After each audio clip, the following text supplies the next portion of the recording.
Hey guys, welcome back to the channel. This is story about what if Naruto has a body-based bloodline part 1. Before I start, please do support for more amazing content and comments for part 2. Do consider to subscribe my channel and share my video to your friends and check out the description as well. Let's start the video. In a distant land, a long time ago that would, in the future, be called the Elemental Nations, there were two beings of godly power. One, a man that would later be called the god of shinobi, was a person who utilized chakra to its finest. He was the first and true wielder of the Rinnegan, and the greatest seal master in history, the Sage of Six Paths, the Rikudo Sennin. The other was a being of pure power, maliciousness, and hate. It was said he used all the evil in the world as his source of power. Hell-bent on destruction and death, the jubi were fighting, one to save the world, and the other to destroy it. What a fight it was! Mountains were torn asunder and recreated, seas rose and fell at their command, islands sank and rose, rivers dried and recreated. Pure power was flying around with all the destruction of a hurricane, and the population avoided the area, hell-bent on not getting caught in the fight between two gods. After days upon days of fighting, sustained on nothing but nature chakra and his own chakra, the sage finally managed to subdue the deadly beast with his skills. He was going to seal it within himself, making him the first Jinchuriki of a Bijou, and the most powerful of them all, the jubi. During the process of sealing the beast within himself, the jubi thrashed, resisted, and fought with all of its weakened might, but it failed when faced with the sealing prowess of the sage.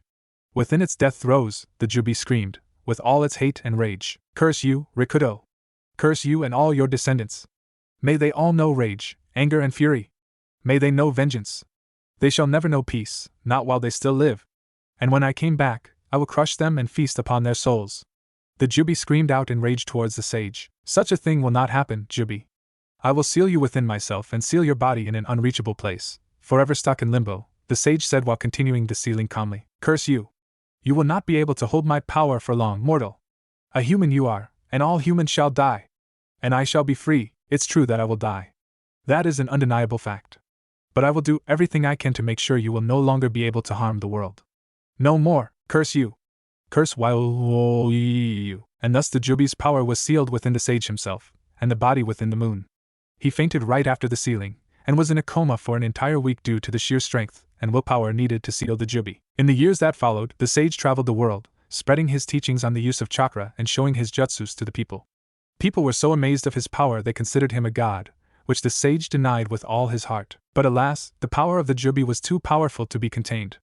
It started damaging him from the inside. After a couple of years, he decided to do something that he thought would help prevent the jubi from waking up forever. He split the power into 9 parts using his jutsu, ninja arts, creation of all things. Each part got a certain trait of the jubi and a different number of tails which represented their power, 1 being the weakest and 9 being the strongest. He treated the 9 new Bijus with love, like he would treat his 2 sons from his union with his wife. She had died from old age, unlike the sage himself who'd lived for hundreds of years by that point. But sadly, it was too late. The sage's body was too damaged to heal, even with all his godly powers. After a couple more years, he was on his deathbed, and sent his will to his sons, one of which would create the Senju clan, and the other the Uchiha, which both would later be known for their prowess in the ninja arts. After his sons left, he spoke to the 9 Bijus. "All of you, Shikaku, Matatabi, Isabu, Son Goku, Kokuo, Saiken, Chomei, Gyuki and Kurumi, each of you, a part of the jubi that I split. Here is something that I haven't told all of you yet. During the split, I also separated parts of my soul to create all of you, giving you sentience and a thinking mind. Also, the part of my soul within you has a part of my creation of all things jutsu that will activate itself after a certain situation. This part of me will activate the creation of all things and will change you into a half-demon, one whose powers still remain, but changes you to a human." "But father, why would you do that to us? A human cannot live forever, and thus we might release the power of the jubi back to him," asked Gyuki. "That is true. However, the reason why the jutsu will activate is only if you manage to gain a mate worthy of the love of a Bijou. Remember, my children, that even though all of you are a part of a great, evil being, love will be able to suppress the vile powers of the jubi that you all contain. The jutsu will only activate if you found a human worthy as a mate, and if you give all your powers to him or her, thus making you powerless. Your power will recover to its original level in time. This will cause the jubi's vile power be neutralized, and destroy him entirely. It will also turn your chosen mates into half-demon as well. As long as you don't get decapitated, you will live forever with your children inheriting the traits of the half-demon that you and your mate will become." "But father, why a human? Can we not choose what creature is to be our mate?" asked Kurumi next. "A human is special. Only a human is capable of loving another creature apart from themselves. However, it is also true that only humans can have hatred towards a non-human being. With all of you walking on Earth later in life, you will find the journey hard and rough, but humans will accept you into their lives. The creation of all things will also produce a seal that marks your chosen mate and binds their soul with yours so that if one of you were to die, the other would follow. This is the ultimate act of love. Also, due to this binding, you and your mate will never be affected by any genjutsu, for the one soul will immediately recover the other. Remember, my children, only love, pure love, can neutralize the power of the jubi that you all contain. Remember this, and you shall not be consumed by the evil of the jubi's power that you contain. Each of you has parts of the jubi's power. Shikaku, the ability to control sand and earth. Matatabi, the power to summon cleansing flames and the dead. Isabu, control over water and a hard shell. Son Goku, the ability to create lava out of nothing. Koko, the power of steam. Saiken, the skill to use offensive and defensive acids and poisons and even healing fluids. Chomei, the hard skin of the jubi which manifests as a shell and the ability to fly. Lastly, Gyuki, the brute strength and the multiple arms of the jubi. When you and your chosen mate become a half-demon, all these abilities and powers will be shared by you, your mate, and any descendants that you may have. Father, what about me? You haven't mentioned the power that my part of the jubi has, asked Kurumi. Yours is the most special, my daughter. You contain not just the extreme healing abilities that the jubi had, but also the power to change and modify the biological construct of your physic. This ability is what made the jubi so hard to defeat, since he could adapt to any attacks or jutsus that I used. Now, my children, remember of love, remember of me, and remember of the story of the jubi. Now I will take my leave and return to the pure world to be with my ancestors.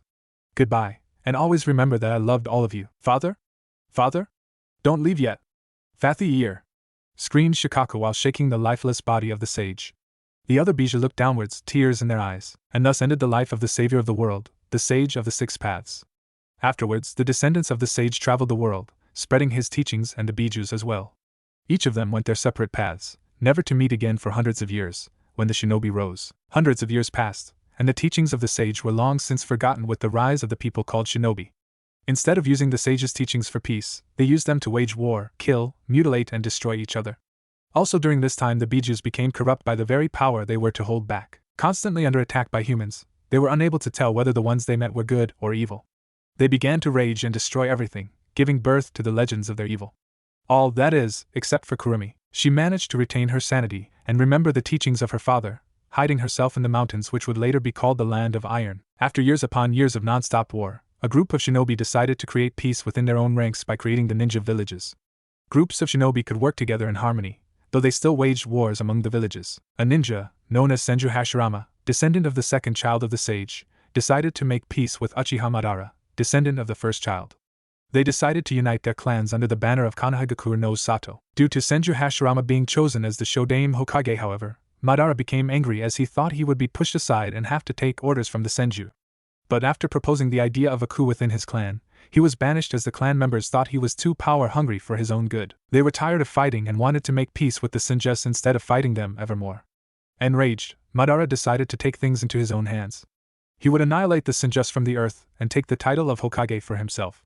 To do this he needed power in the form of a Bija. The only Bija still hidden, the Nine Tails, Kurumi. Kurumi was taking a nap in the mountains of the Land of Iron when she was awakened by a loud explosion outside her lair. Feeling curious, she decided to peek outside her den where her eyes met the crimson Sharingan of Madara, and she remembered no more. At a place that would later be called the Valley of the End, three people stood in front of each other. The Shodaime Hokage, Senju Hashirama, his wife Uzumaki Senju Mito, and Uchiha Madara. An epic battle would commence, but first, Hashirama decided to question his rival on his actions. Madara, why are you doing this? The alliance between the Senju and the Uchiha was meant to make peace between our clans, not further antagonize each other. Shut up, fool! Do you think I did not know of your plans? You will subvert my clan under your will, turning us into nothing but sacrificial lambs while you will grow, unstopped and unchecked. The Uchiha will then fall under the sheer weight of the Senju's strength, and we will be forgotten in the annals of history. I will stop you before that happens, even if my clan banished me. No, Madara, you are the fool. I did not choose to be the leader. It is by majority vote that I was picked as the leader. A vote which includes the members of your clan. Shut up. I will hear no more of this farce. I will end you and your wife and make Konoha mine. Hashirama sighed as he replied in sadness and failure. Then fight we shall, Madara. I will not hold back just because you are my rival. Prepare yourself. The battle between the two was an amazing affair. With the Shodaimes would release, trees flew and crushed everything that Madara threw at him, and Madara's Susanoo, gained from having the eternal Mangekyo Sharingan by taking the eyes of his brother, Izuna, destroys everything that the Shodaime threw at him. The battle created valleys, destroys mountains, and crushed everything that was stuck between the two. A stalemate was reached only when Madara decided to unleash his trump card, the Jubi. You are a great fighter and warrior as always, Hashirama. But this is the end. This is my trump card to defeat you. Summoning Jutsu, Jubi. In a massive puff of smoke, Kurumi, now known as the Jubi, appeared in front of the two warriors with a massive roar and immediately attacked Hashirama. Hashirama was forced to fight a two-way battle with the force of nature at one side and Uchiha Madara at another. But then, using his wood-release skills, he managed to wrap the Jubi in a giant wooden prison which absorbed her chakra. My love! Concentrate on fighting Madara. I will seal the Jubi within myself. Mito shouted out to Hashirama to rally his failing spirit. But the Jubi is a very powerful creature. You will not last. Have you forgotten that we of the Uzumaki clan are masters of sealing? I will be fine. Just go. Thank you, my love. Madara. I shall defeat you today, do your worst, Senju scum. And so, the Jubi was sealed into Mito while Madara, who had used a lot of chakra summoning the Jubi, was defeated. Peace continued afterwards with Senju Hashirama as the Shodaime Hokage, who used his wood release to capture all the bijou. He gave them to other villages as a symbol of peace and power balance, with Iwa getting the Gobi and the Yanbi, Kiri getting the Sanbai and the Rokubi, Taki getting the Nanabai, Suna getting the Ichibi, and Kumo getting the Hachibi and the Nibi. But this was not the end, for a new story begins now for Kurumi. What? What just happened? Where am I? Kurumi woke up, and saw that she was chained within a white space. Her snout was muzzled, her arms, legs and tail stabbed with huge iron spikes. She tried to wriggle out of the muzzle and spikes, but it seemed impossible. What is this? I am trapped. How am I trapped here? The last thing I saw was a red eye with spinning tomos, then I knew no more. This is your seal Jubi, and I am your jailer. A Jinchuriki, Uzumaki Mito. A lithe figure wearing a kimono who had crimson hair tied in buns with talismans hanging from them appeared in front of Kurumi. What? I am sealed? How can that be? I lived away from humans in a secret lair. How can I be sealed? You were summoned by an enemy of my husband, Senju Hashirama, during a battle. You immediately attacked my husband and tried to kill him, so he subdued you using his Mokutan and I sealed you within myself. What? I do not remember taking part in any battle nor war, and I still remember father's teachings. There is no way I would be involved in a battle between humans. If you do not believe me, I will show you the proof. I will show you my memories of the battle, and you will see the actions which caused you to be sealed. A jumble of memories from Mito assaulted the mind of Kurumi, and she saw her rage, her anger, and her power being used against Hashirama. What? But I don't understand. I have no recollection of these events, and as a bijou, I cannot forget whatever events have happened. I do not remember being summoned, attacking you and your husband, and everything that happens in that memory. What is the last memory that you remember then? Maybe we can make some sense of it? My last memory is of peacefully sleeping in my den in the mountains, before an explosion interrupted my sleep. I went outside to see what happened and then I looked into a strange eye, a red eye with 3 spinning tomos around a pupil. The next thing I remember is waking up with these spikes and muzzle on me. That sounds like the Sharingan, a dijutsu that can cast powerful illusions or genjutsus onto a target. From what I can say, it seems like Madara controlled you with the Sharingan and forced you to attack us. From what I can see in your memories, that would be the most logical explanation. But controlled? The only one that can do so is father, and he never did that. Maybe his descendants can. Damn. If being controlled like that makes me become lost in rage, I'd rather not be controlled anymore. This father you kept talking about, who is he? From the way you speak of him, you respected him a lot. Care to share the story with me? Of course. Father is also known as the Sage of Six Paths. Kurumi told Lady Mito about her existence, the Sage, the Jubi, and all the history of the Sage. And now we end up here. Can you at least remove the muzzle? You are definitely a wise, great and honorable creature, Kurumi-san. I will do more for you than that. I will remove all the locks on you, but I will keep you sealed within me, to prevent you from being controlled again, and getting lost in the throes of the Jubi's rage. With just a thought, the muzzle and bars around Kurumi disappeared, and she then massaged her hurting tails, arms and snout. You know, you didn't have to use a seal that stabs me like that. It hurts, I apologize, but the nature of the seal makes the restraints appear as such. Anyway, why are you fine with being sealed within me? As I said earlier, my powers all came from the Jubi, whose destructive rage can destroy anything. And nowadays I can still control myself from succumbing to the same rage by remembering father's teachings. Being controlled like diminishes my willpower, thus making me lose myself in rage and destructive tendencies. Humans continuously attacking us also cause us to lose ourselves in the same rage which causes us to destroy everything around us. I managed to escape such fate by isolating myself from the rest of the world and hiding myself in the mountains. I guess that it is not enough, seeing as I still got sealed within you, Mito. In order to prevent myself from being used as a tool again, I would rather be sealed within you, seeing that I cannot be affected by any jutsu in here. Oh. I guess that is a rather interesting thought. You are welcome to make your home in my mind, Kurumi-san. But what's that about a mate that you said before? Crap. I shouldn't say anything about that. But I guess that she wants to help me, so I think that she deserves to know. Kurumi told the Uzumaki about the bijus and their mates. After listening to the tale, Mito sat on the white floor, and thought for a while, then spoke to Kurumi. Kurumi-san, let me make you a deal. Any of my descendants, if they're male, will have you sealed within them, carrying and protecting you as a legacy of the Uzumaki. And if any of them are worthy as your mate, according to you, take them as your mate, and let them rid you of the hate that you carry. And to further strengthen the bond between you and your future mate, we will teach you everything that we know about the ninja arts, so that you will be able to teach both your future mate and your children. How is that? That isn't too bad an offer, and I will still be the one to pick my mate, not that I have one yet, and from what I can see, the Uzumaki and the Senju are both very honorable people, and the Senju has father's aura. I think that it is a pretty good offer, a good one too. Before I accept your offer, can I meet your husband, the one responsible for the capture of my siblings? Of course, Kurumi-san. I will bring him here into my mindscape. After a couple of minutes of Mito leaving, a second figure appeared in front of Kurumi, the figure of Senju Hashirama. Oh. So this is where the kyubi is sealed in. And you are Kurumi-san, Mito has explained to me what are you doing. While Hashirama was speaking, the biju came closer to him and sniffed him, for no apparent reason. You have father's scent on you, though it is weak, extremely so. That probably means that you are related to him, somehow. Well, that's new.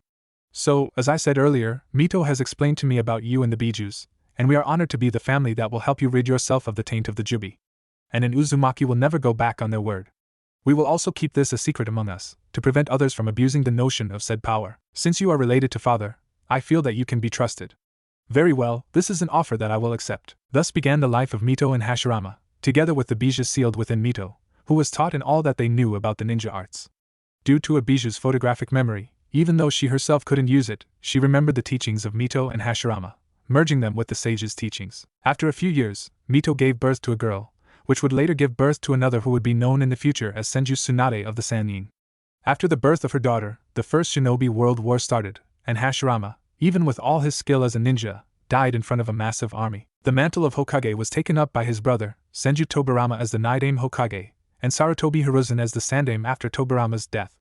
Mito, who never remarried after the death of Hashirama, had chosen her niece from Yuzushiogakure, Uzumaki Kushina, to be the next host for Kurumi when her age had caught up with her. Kushina, also known as the Whirlpool Princess due to her relation with Yuzushio's daimyo, carried Kurumi with pride, and was also taught of the same story and the deal made with Kurumi by Mito. She promised to continue the deal. Not long afterwards, Yuzushiogakure was destroyed by a coalition of Kumokuri Iwa, which weakened the coalition so much that they were defeated by Konoha afterwards as revenge for destroying one of Konoha's most powerful allies during the Second Shinobi World War. A couple years passed, and after a series of events, Kushina fell in love with the future Yandame Hokage, Namikaze Minato, who devastated an entire battalion of Iwa shinobi during the Third Shinobi World War using only two jutsus, the Hiraishin and the Rasengan. He earned himself an SS rank with a flea on sight order in the bingo book. They got married in secret shortly after the war, and it was not long after that Kushina was pregnant with a child, this time, a boy. Kurumi. I am having a boy. Maybe this boy can be your future mate? I don't see why not. I can feel the power that the boy contains, and I'd have to say that this boy is going to be a strong child, and maybe the toad's prophecy will be inherited by him. That is true, Kurumi. Now all we have to do is wait until I gave birth to him, to Naruto. You still decided to use that old pervert's main character's name as his name? What? I don't think it's a bad name. It fits with us Uzumaki as well. Everyone and then some knew of the Uzumaki's legendary addiction towards ramen. It's something that she wanted to remove, but it never appeared as if she succeeded. Well, it's your choice. I will not bother you with this petty argument anymore, she said as she went back to sleep in her cage. And so, 9 months later, Kushina was ready to give birth to her first, and unknowingly to her only child. Arg. Minato. I will kill you after this. This is your fault for getting me pregnant. Arg. Don't worry, Kushina. The baby's almost out. Keep pushing. Minato's hand was probably being broken in 5 different places, such was the strength of Kushina's grip on his hand. Yet he did not even wince. His excitement to be a father was the ultimate painkiller for his hand. In a cave outside of Konoha, a platoon of ANBU guards was guarding the place where Kushina was giving birth, for they feared that people would sense the demonic chakra flaring out of her because the seal weakened the most during the process of giving birth. Kurumi was doing her best to not damage the seal even more while reining in her demonic chakra and help dull the pain that Kushina was going through. Minato was also doing his best to reinforce the weakening seal while having his hand crushed by Kushina's grip. The cry of a baby then broke through Kushina's screams of pain, a sign that the baby was safely delivered. A boy, with small tufts of blonde hair and with the deepest sky blue color in his eyes, was handed over to Kushina, with Minato watching close by. But just as Minato was about to hold the baby, an arm appeared out of nowhere, grabbing the child, and killing Biwako Sarutobi, the medic that handled Kushina's delivery and also the Sandame's wife and Tsunade's teacher. Minato immediately took out one of his Hiraishin kunais and held it in a defensive position. "Who are you? What do you want with my son?" The man, a person with a spiral mask on his face, laughed. "Your son? You can have him." He then tossed little Naruto away, while laughing at Minato, who immediately Hiroshined to Naruto's position, before realizing that the blanket covering Naruto was filled with exploding tags. He teleported Naruto to a small shack outside Konoha, the explosion of the tags having no effect. Meanwhile, the man reached out to Kushina's seal, laughing all the way. "What do you want with me?" "Oh no, Kushina. I want nothing to do with you. The thing that I want is within you." Realization immediately hit Kushina like a fist to the face. "You wanted the Kyuubi? But why?" "It's because I wanted to see my ultimate ambition. I wanted to see Konoha burn to the ground." Then, crimson, blood-red chakra began pouring out of Kushina's seal and started to form a fox's head on top of Kushina. The head tried to struggle, but it accidentally looked into the swirling Sharingan eye of the man and stopped. "Kurumi, remember the teachings. Remember what your father said to you." The mysterious stranger chuckled as he said, "It's too late. She is now under my control. And my order to you, destroy Konoha." Kurumi roared and was absorbed into the man's Sharingan eye, and the man then disappeared, leaving Kushina to die. Sadly, he underestimated in Uzumaki's vitality, since even though severely weakened, Kushina was still very much alive. Minato flashed to her location, and applied first aid to her, before promising to check back later. He then flashed to the man's location. It was a peaceful day in Konoha, when all of a sudden a man appeared above Konoha and summoned the Kyuubi. She started rampaging across Konoha, destroying homes, shops and killing people. The sheer vileness of her chakra froze many a man. Some outright had heart attacks due to sheer overwhelming fear. Ninjas fought valiantly to stop her, jutsus were thrown, weapons were launched, yet nothing stopped her. Both ninjas and civilians died by the dozens, killed by a swipe of a tail, or stomped to oblivion. Some were eaten by Kyuubi. And then, everybody saw the Kyuubi charge up a huge ball of chakra, a Bijudama, and aim it at Konoha. At the last minute, the silhouette of the Yandame appeared in front of Kyuubi right before the Bijudama was launched, after which he launched Bijudama, was absorbed into a ceiling barrier and diverted to the outskirts of Konoha. He then bit his thumb before running through a series of hand seals to summon Gamabunta, the chief toad. "Minato, what is the meaning of this? I am not strong enough to fight against a Bijou, especially the Kyuubi. She's called the strongest Bijou for a reason, you know." Gamabunta screamed out angrily. "No summon can go toe-to-toe with a Bijou, especially the Kyuubi." "I know that, boss.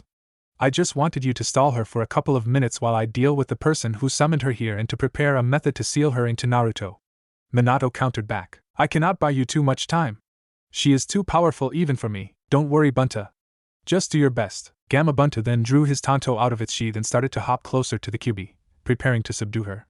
Meanwhile, Minato fought against the masked man that attacked Kushina and managed to rout his attacks and force him to flee. He grabbed Kushina and Naruto, then started to draw massive symbols on Naruto's stomach before they started arguing. "We must seal her into Naruto. We have no other choice." Minato yelled out towards Kushina. "No, Minato. There is always another choice. You can reseal her into me." She retaliated, the Uzumaki hot-headedness and legendary stubbornness still strong even in her bloody, deranged condition. "But you are weak right now. There is no way for you to handle the stress of the resealing. If you die, then she will be vulnerable again." Before they can continue their argument, one of Kyuubi's claws tried to kill little Naruto, and managed to pierce both Minato and Kushina, who protected Naruto with their lives. The Kyuubi was then restrained with Kushina's chakra chains that she created with the last of her strength. "I guess there is no other choice, we must seal her into Naruto," Minato said, his words cut off by each painful breath he took. "Yes, I'm sorry, Minato, for fighting with you. Let me say my last words to Naruto before you seal her within him with the Shiki Fujin," Kushina said, the last of her insanely strong life leaving her. "Naruto, there is so much I want to say to you, but our time here is short. Always remember to eat your veggies and to listen to Kurumi and train often. Be a strong person and do not fall into hatred. You are destined to be the savior of the world. Be strong. Find a nice girl. Kurumi is a very nice girl. I'm sure she will like you as well. Naruto, this is your father. I second everything your mom said. Forgive me for placing this burden on you, but we have no choice. May you forgive us in the afterlife. Now I'll end this." Fuinjutsu, Shiki Fujin. The specter of Shinigami appeared behind Minato as an arm went through his body and grabbed the restrained Kyuubi, pushing her into the Hack no Fuin Shiki on Naruto's stomach, sacrificing his soul as payment. They fell in front of Naruto, who was crying his eyes out, while 6 whisker marks appeared on his face. He was lifted up by Hiruzen, Gamabunta long since gone from the place. "Hiruzen, this is my last order as Hokage. Make sure Naruto is safe, and make sure he is hailed as a hero for saving Konoha." "I will, Minato.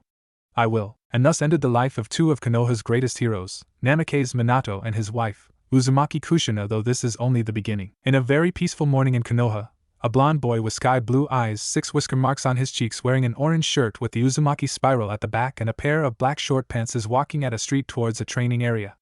Uzumaki Naruto, the boy we are talking about, had a megawatt smile on his face. He is extremely excited today. He is 4 years old by now, and Kurumi-chan says that he can start his training in the ninja arts beginning today, with her as his teacher. He still remembered how he met with Kurumi-chan the first time. Flashback. Right after the ceiling, Kurumi woke up and saw that she is caged behind huge golden bars that reached the heavens, with inky black darkness surrounding her with fetid waters at her feet. After she saw her situation and remembered what happened, she started crying, her tears flowing freely into the waters beneath her. Kushina Minato, I can't believe I got controlled again by the same eyes. Nonetheless, I never thought that the same thing will happen again. Now I am sealed within their sun. Forgive me, Kushina Minato. While Kurumi is busy wallowing in self-despair, at the outside, little Naruto, just 2 hours old by this time, already had 3 assassination attempts on him, stopped by the Sandame, and an ANBU with silver gravity-defying hair and a dog mask. This is Hatake Kakashi, one of the most loyal and best ANBU in Konoha's service, who have been tasked with guarding Naruto, and is currently in the process of subduing another ninja who decided that the demon child should die for attacking Konoha. Kakashi, who by this time has gotten bored of listening to these ninjas screaming crap about why and how Naruto must die, instantly knocks out the attacking nin and tied his hands and legs in a manner that he will be unable to use any jutsus. At the same time, the Sandame, who just came back from a council meeting about what to do with Naruto, entered the room. Kakashi! Report. Sandame-sama, these 4 ninjas has decided that they'll take justice into their own hands and tries to attack Naruto. I subdued all of them with knockout strikes and tied them up, so that Ibiki can play with them later. Kakashi said in his usual bored manner. The Sandame then sighs and sat at a nearby chair. Kakashi, ever the astute ninja, saw this act and started to ask Sandame about what happened in the council room. Kakashi, everything is a mess right now. All the civilian side of the council wanted him to be executed, any adoption attempts for him has been blocked, and I just managed to prevent Danzo from taking him to create an emotionless weapon. I don't even know whether or not I can keep the promise that I made to Minato before his death. This has been a very long day, and I fear that Naruto's hardship has just begun. Then what will happen to him, Hokage-sama? Where will you place him then? I plan to place him in an orphanage, where his true identity as the last and only heir of the Namake's Uzumaki clan will be hidden from everyone, and give him only the surname of his mother, Uzumaki, so that he does not draw the ire of Iwa and Kumo. Minato's enemies are plenty, and it's our job to prevent them from finding out Naruto's existence. If so, then I would like to ask for a permanent position as his guard, Hokage-sama. Denied. Kakashi, you are one of, if not the, best ANBU that Konoha has. And even if we had just been attacked by a Bijou, we still have missions to do, and you are one of our best. I can place you as his guard when we are out of high-ranking missions to do. I understand. I thank you, Hokage-sama, for the chance to repay back Minato-sensei. I will not let all 3 of you, Hokage-sama, Naruto and Minato-sensei, down. After this talk, Kakashi and Sandame placed Naruto at an orphanage, which is even now overflowing with orphans due to Kyuubi's attack. The matron who receives Naruto accepts him with a smile at first, but once the 2 left, she looks at Naruto with scorn, and Naruto's first 2 years of hell starts. During his first 2 years, he ended up being abused in various ways. They prevented him from eating sometimes, causing him to become as thin as a plank and his development stunted. He was constantly bullied by the kids in the orphanage, some even get sweets and treats for doing so. The matron neglected to even teach him how to speak and read properly, though this is where Naruto's brilliance shone through. He managed to learn to speak just by listening to the people around him, though to read is a lot harder, since the orphanage denied him access to books. Thus, his reading skills are below par for someone of his age. One night during his 2nd year there, when he was sleeping, he ended up in a sewer-like place, with ankle-high waters, pipes at the walls and some torches that shows him the way. Being a smart, curious kid that he is, he walks around the winding sewer, following nothing but his instincts that told him to go in which direction. After some time, he reached an open area where even the walls and ceiling disappeared, only to be replaced with a huge expanse of darkness. Following his heart, he kept walking, and reached a place where there are huge bars that reach the skies that looks like a prison, with a single paper with the kanji 4 seal on it. Then, Naruto heard the sound of someone crying and decided to call the person inside. Hello? Uzi dear? And, he is still 2 years old and they cannot speak too well, Naruto screams into the darkness. After a while, the sounds of huge footsteps are heard, and the largest being that Naruto had ever seen appeared in front of him. A huge red-colored fox, bigger than even the mountain with faces on it, with 9 tails and human-like arms with opposable thumbs appeared, causing Naruto to gape in awe at it. Then the fox starts to speak, and Naruto's jaws fell on the ground. Sniff, Naruto, you have come. I guess I can still pull you into your mindscape to talk, hard as it is. Fox. Huge fox. Red Huge Fox. Oh Naruto, you really are still a child. The people around you didn't even teach you to speak well. Then I shall be your teacher, your partner, your friend, your advisor and your lover. But first, let's correct your speech first. Not huge. Huge. Ichig. Huge? Yes. Correct. And I am a fox. And this is your mindscape, Naruto. This is going to take a while. Sit down, Naruto. I will teach you how to speak properly. And so meets Naruto and Kurumi for the first time. She taught Naruto how to speak, how to read, how to write, numbers, and even during the early years Naruto's brilliance shone through, picking up words and speech easily, and after a short while, he managed to gain proper speech capability and is able to write and read well. But sadly, he is still being abused, even more so that his speaking and reading skills suddenly became better even without anyone visibly teaching him. Getting fed up of his treatment at the orphanage, Kurumi decided, one day, to tell Naruto the truth when he was 3. Naruto is currently wearing the rags that he calls clothes and is sitting in front of Kurumi's cage and is preparing himself to continue learning from her when she decides to do something different for this session. Naruto, have you seen how the people around you treats you? How they always bullied you, how they hated you, how they looked to you with scorn. Scorn? Oh. New word. What does it mean, Kurumi-chan? Chuckles. Scorn means hatred, Naruto. Your capacity to learn and absorb whatever knowledge you encountered never ceases to amaze me. Yeah, I've seen the looks that they gave me, though I don't know why they did so. I mean, I didn't do anything to them, yet they looked at me like I killed their dog or something. Naruto, I think it is time that you learned what happened during your birth, and the events that happened even long before you were born. And so Kurumi started telling Naruto about what happened when he was born, the fight, his kidnapping, her being controlled and later sealed, the story of her life with Mito, within his mother, the deal with Mito, her birth, everything. During the telling of the story, Naruto stops her multiple times to ask about all the new words that he heard Kurumi said. At the end of the story, both Kurumi and Naruto is in tears, but for 2 different reasons, one due to the potential hatred that she will receive, and the other for knowing of why everyone hates him so. Naruto, I understand if you decide to hate me after this. I mean, I killed your parents, caused you to be hated by the entire village, and gets you assassination attempts almost daily when you were younger. So I will no longer be able to teach you. What? No. No. I will never hate you. It is not your fault all that happened. You are controlled by someone. It is not your fault. In fact, I won't mind if the villagers hate me. I will take that hatred in your place, Kurumi-chan. If you think that you cannot stand the hatred of the people, of the human around you, the scorn, hey, new word usage, Naruto thought of the village, then let me bear them for you. Let me take their hatred, and change it to love. They will not break me, and they will not break you as well. I will change their mind later on, when I'm bigger, so for now I will hold you on the promise you made with Mito-san, and show the world that the willpower of an Uzumaki is infinite. Naruto screams to Kurumi when he heard her say such blasphemous things. What a person he is! He did not even think twice about accepting the hatred of the people around him, and even will take in my hatred as well. His heart is the purest that I have ever felt in the years that I have lived. Father, I have found my future mate. We will show the world that hatred can be cleansed. Naruto, I thank you. You are a really strong child, and it really shows. I will be with you every step of the way, and don't you dare think that you'll face this pain alone. Naruto then flashed his million-watt smile that can light up even the darkest of days to Kurumi, and restarts his learning time after Kurumi's story. Over the days that passed, Naruto shows more determination than was ever thought possible, facing the abuse that he receives daily without so much even flinching or crying, because he understood that hatred cannot be fought back with hatred, even at his small age. Weeks later, Naruto remembered something about his parents that he wants to ask Kurumi about.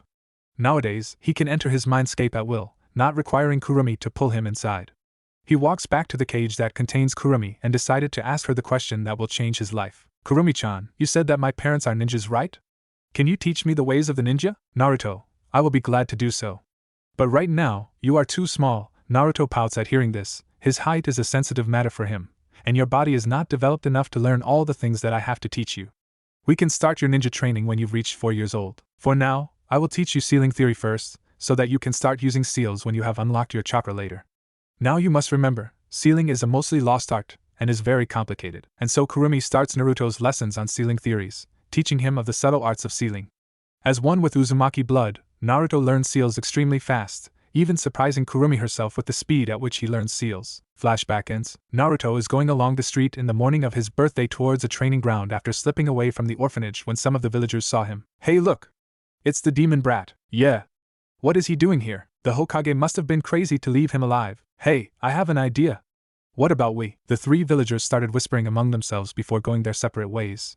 Unfortunately for Naruto, these people are actually going to meet with their friends, who will gather their friends to form a mob that will try to finish the demon brat once and for all. Naruto was having a very bad day. During his walk, he suddenly saw a mob holding pitchforks and torches heading his way. His sensitive hearing picked up that they wanted to kill the demon brat, or so they said. He immediately turned and ran away, which sadly attracted the mob's sight towards his location, after which they immediately chased him. Naruto ran as fast as his tiny, malnourished 4-year-old legs can carry him, which, for all intents and purpose, not that fast. He then turned into an alley between the shop lots, which sadly for him, ends up with a dead end. But Naruto, ever the strong-willed, turned and faced the mob bravely, all while hearing the screams of the mob members. "You killed my daughter! You destroyed my home! And killed my husband! We will finish what the Yondaime started! Yeah! Kill the demon!" Hearing all this, Naruto remembered the promise that he made to Kurumi about him taking the villagers' hate on him, and decided, against all manner of logic, to turn around and scream to the mob, "If you guys wanted to hate me, then do so. Come at me, and show me your hate. Hold nothing back. We won't hold anything back, you demon. Prepare to die," shouted a member of the mob while charging straight towards a standing Naruto. But Naruto decided that antagonizing the mob is a bad idea, dodged the guy before running straight towards the other member of the mob, hoping to escape by slipping between their legs. Unfortunately, one of them took that chance to send a powerful kick towards his small body, sending him flying towards a wall, impacting it with a loud crunch. "Let's show the demon what pain is," cried the first man again while coming at Naruto with a butcher knife in hand. Naruto, still dazed due to the impact on the wall, is unable to do anything to prevent the guy from slashing his arms, creating massive, deep wounds on them. "We will not let you die easily. Feel the pain of everyone whose lives you destroyed in that attack." He then systematically started to cut Naruto's arms and chest, leaving massive lacerations, before another person decides to say fuck all this waiting and stab Naruto with a kitchen knife on his shoulder. Another decides to stomp on his legs, breaking them until the bones are exposed, and kicked him again and again. They all take turns to torture him with multiple equipments, from almost being gutted with a pitchfork and his forehead carved with the word demon using a kunai. All the while, his earlier wounds are already healing due to the healing powers of Kurumi, while she is screaming in his head, "Why? Why? Do you not see that he is just a child? He is not me, not in any way. Stop doing this. Stop it. Please stop, Kurumi-chan, just let them. If this is the price to pay to take the hatred of the villagers on me, then I will gladly pay it. We cannot repay hatred with hatred, it creates a never-ending cycle of hatred. But look at them. They are trying to kill you in the worst way possible. Look. That guy just stabbed your eye with a fork. I cannot heal this much damage without breaking the seal. Look everyone. His wounds have already healed. There is no way a human can heal that fast. Let's finish him." Amidst the cheers of the mob, a ninja came by, started doing some hand signs before launching a katon, great fireball towards a now bloody Naruto who have also been drenched with kerosene before, turning him from a pile of broken bones and tortured meat into a raging bonfire. All the while, he is still being healed continuously, straining the seal, so much so that even his eye has healed, and even in the fire he is healing. Suddenly, in the middle of the mob, a huge killing intent (KI) appeared before the crowd parted to show the face of the Sandaime in a furious snarl. In a snap of his finger, a group of ANBUs came out of nowhere and started herding the mob to him. "What are you doing?" said the Sandaime with a calm tone, completely betraying the total rage that he contains at the moment. Ignoring the massive KI emitted by the Sandaime, while also ignoring his danger senses, a man said, "We are finishing what the force started. We are ending the demon." "So you are ending the demon, no words are needed after that." Sandaime immediately summons his faithful companion, Enma the Monkey King, and said, "Enma, bow staff. We have some people to punish." "Finally! They shouldn't do that to a kid. I will gladly help you, Hiruzen. These people should die." Enma then turned into a bow staff, and the Sandaime started smashing people's heads left and right, spreading blood and brain matter all over the place. The mob, thinking the Sandaime has gone crazy for them helping to rid Konoha of the demon, started to scream the fact that they are doing a service and tried running away, but they are stopped by the ANBU station before. Within minutes, the mob of 20 strong members have all become nothing but bloody chunks of meat, and the flames on Naruto has been put out by an ANBU with a Swate Unjutsu. Naruto was then brought into the ICU, with third-degree burns all over his body, a half-healed eyeball, an amputated leg, his arms skinned, his intestines only being held back by the Sandaime, multiple laceration over his body, a punctured lung, an almost punctured heart, and many more. Even so, the wounds are already healing at a rapid rate, faster than anything else thought possible.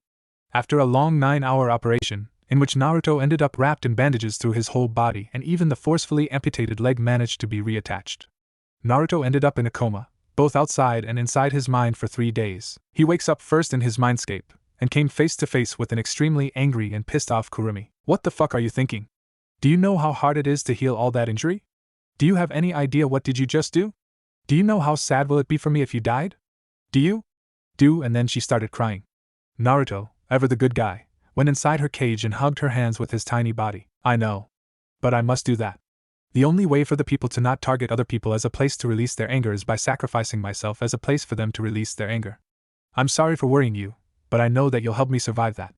Besides, I did survive that, thanks to you, right? You idiot. Don't think that you're too cool just to survive that. But Naruto, to prevent you from almost dying immediately like now, I need you to do something for me.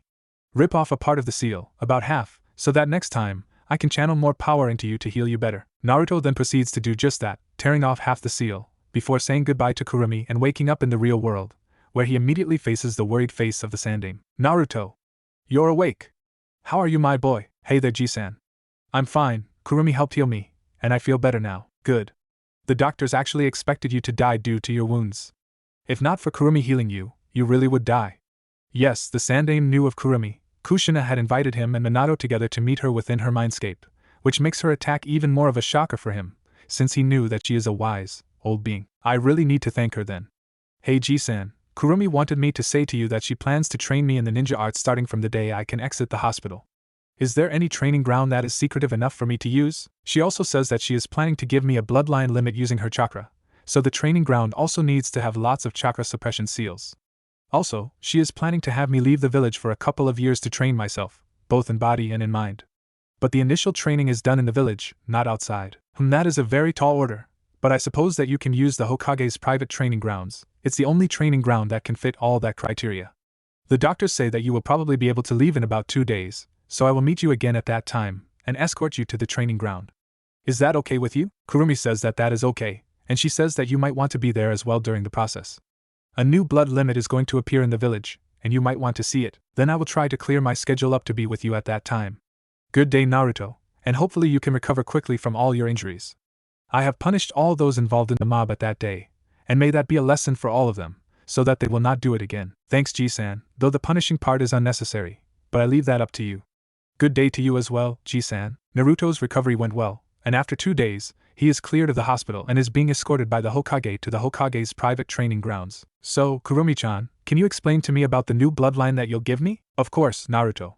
The bloodline limit that I will give to you is a body-based bloodline limit that changes your body so much so that even if from the outside it looks the same, your insides are extremely different.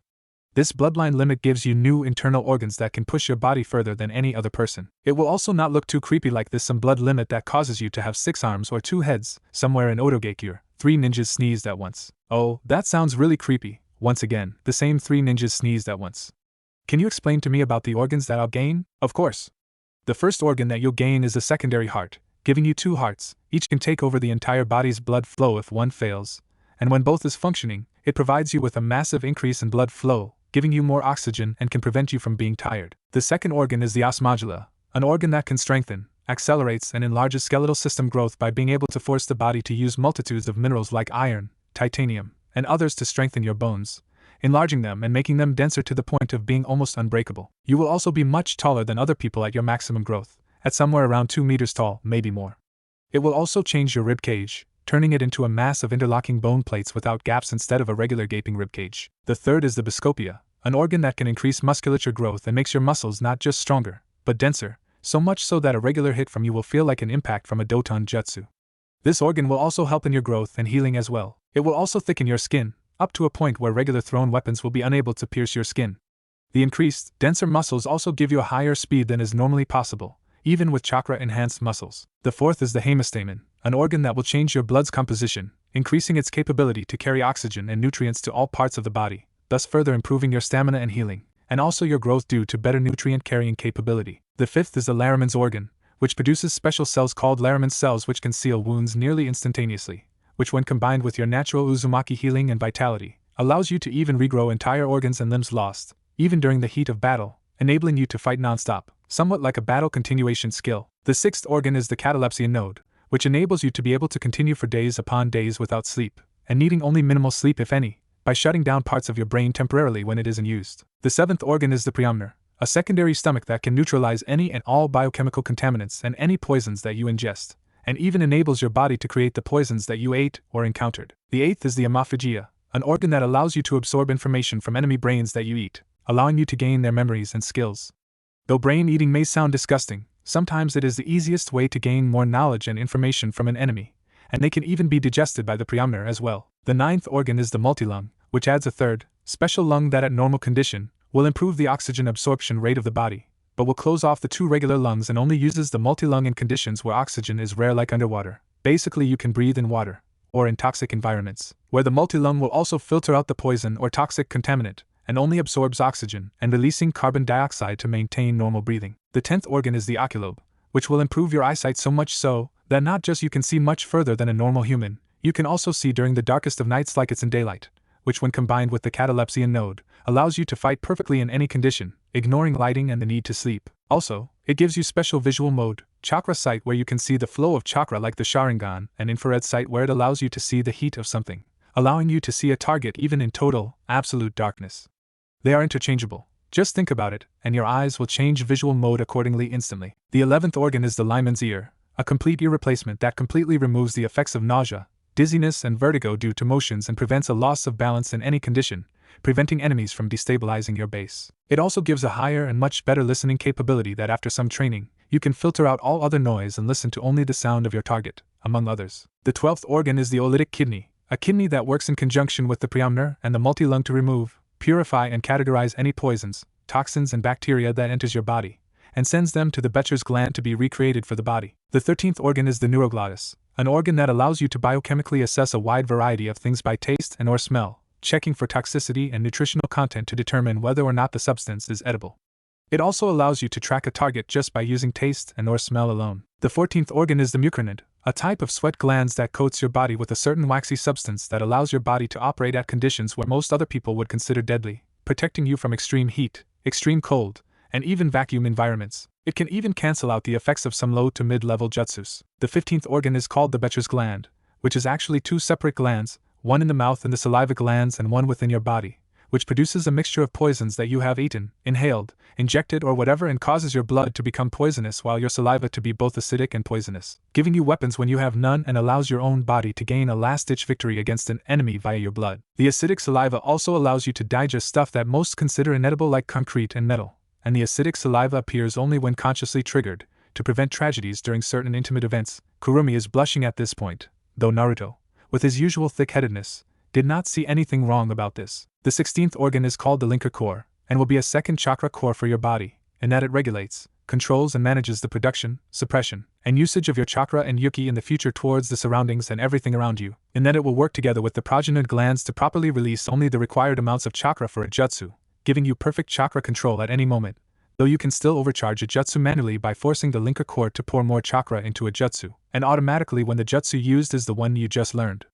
All the unneeded chakra within your body will be stored within this organ, and will be released into your chakra network as necessary, not just preventing any chakra waste and allowing you to have theoretically limitless chakra due to the regeneration being higher than the usage. It also makes people underestimate you due to them thinking that you are just a civilian because most of your chakra is within the core, instead of your chakra coils. It will also prevent your chakra network from being blocked, since the progenitor glands will order the linker core to release a pulse of chakra if it detects foreign chakra within your chakra system. This will also act as a chakra exercise for your first chakra core, situated at the navel. Since extra chakra is always diverted to the linker core, it forces the first core to produce more and more chakra to refill your system, which will stay almost permanently low, except in battle situations. The 17th and most important organ of all is the progenitor glands, which acts as a second brain that controls the functionality and synergy between all the new organs and the original organs and allows you to let go of some of the functionality to the gland, thus making you an even more effective fighting machine than what you are now. It also provides you with numerous other effects, like a perfect immune system where you won't be downed by any disease, natural or artificial, better reaction time due to enhanced synaptic connection between the brain cells, among others. It also prevents you from being caught in any kind of genjutsu since you will have a second brain that will check all sensory inputs and body and chakra status to see if there is any discrepancy between the inputs and will order the linker core to release a chakra pulse if it detected otherwise. It also can potentially give you psychic abilities, though this will only appear when your mind is trained enough. This bloodline is what I call the Astartes bloodline, and it will be inherited without fail by your, or our, she whispers, children, though I will not know what to expect when they are born with the enhancements. Wow! That's a whole lot of enhancements. Can you really do all that? Of course I can. Do you doubt me? Nope, just asking. So Naruto, what's the new bloodline that Kurumi is going to give you about? Well Gigi, it's like this. And thus Naruto repeats the explanation given to him by Kurumi. By the end of the explanation, the Sandaime is totally flabbergasted by the sheer complexity and potential of the bloodline. So is there anything else you would need for your training and the bloodline implementation? Kurumi-chan says that I will need food, lots and lots of it, a hunk of metal dust preferred, easier to digest. Can you get that? She says that she will start the process in a couple of minutes, and she hoped that all the stuff will be there by the time she finishes modifying me. Okay, Naruto. I will gather the stuff that you need and have an ANBU deliver them here later. Is that fine? I cannot stay here to see the bloodline be implemented. I still have many tasks to do. It's okay, Gigi. I understand. I'll ask her if she could start the process immediately or not. Due to you ripping off part of the seal, I can start immediately. Be warned that the process will be extremely painful, so much so that you will faint. Sit or lie down and prepare yourself. After lying down on the training grounds grass, Naruto tells Kurumi to start the process, after which he is shrouded in crimson chakra before he felt like his body is being torn apart and ripped from all sides before he gets knocked out to blissful unconsciousness, unknowing of the changes currently being done on his body. Ugh, my head, what hit me? Naruto woke up with a start, and saw that there is no one around him, not Gigi, nor his ANBU. The only thing available that he could see within his immediate vicinity, especially due to his somehow blurry eyesight, is a bunch of scrolls that he cannot, for the life of him, remember having with him when he entered the training ground. He tried moving his arm while trying to listen for the presence of anyone within the training ground, and that's when the sensations from his new, improved senses hit him like an avalanche. His sight, previously blurry and darkish, suddenly became clearer than ever thought possible.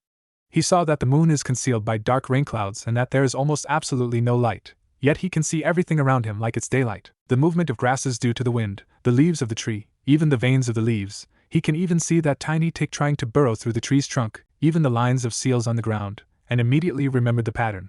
And when he looked up, he saw a bluish dome-shaped barrier around the training grounds. If his sight before the augmentation is already good, this makes his sight before seem like a blind man's. His hearing, unable to hear anything when he wakes up, suddenly is able to pick up every single sound of the wind blowing, every tiny rustle of leaves, every tiny little critter running on the ground.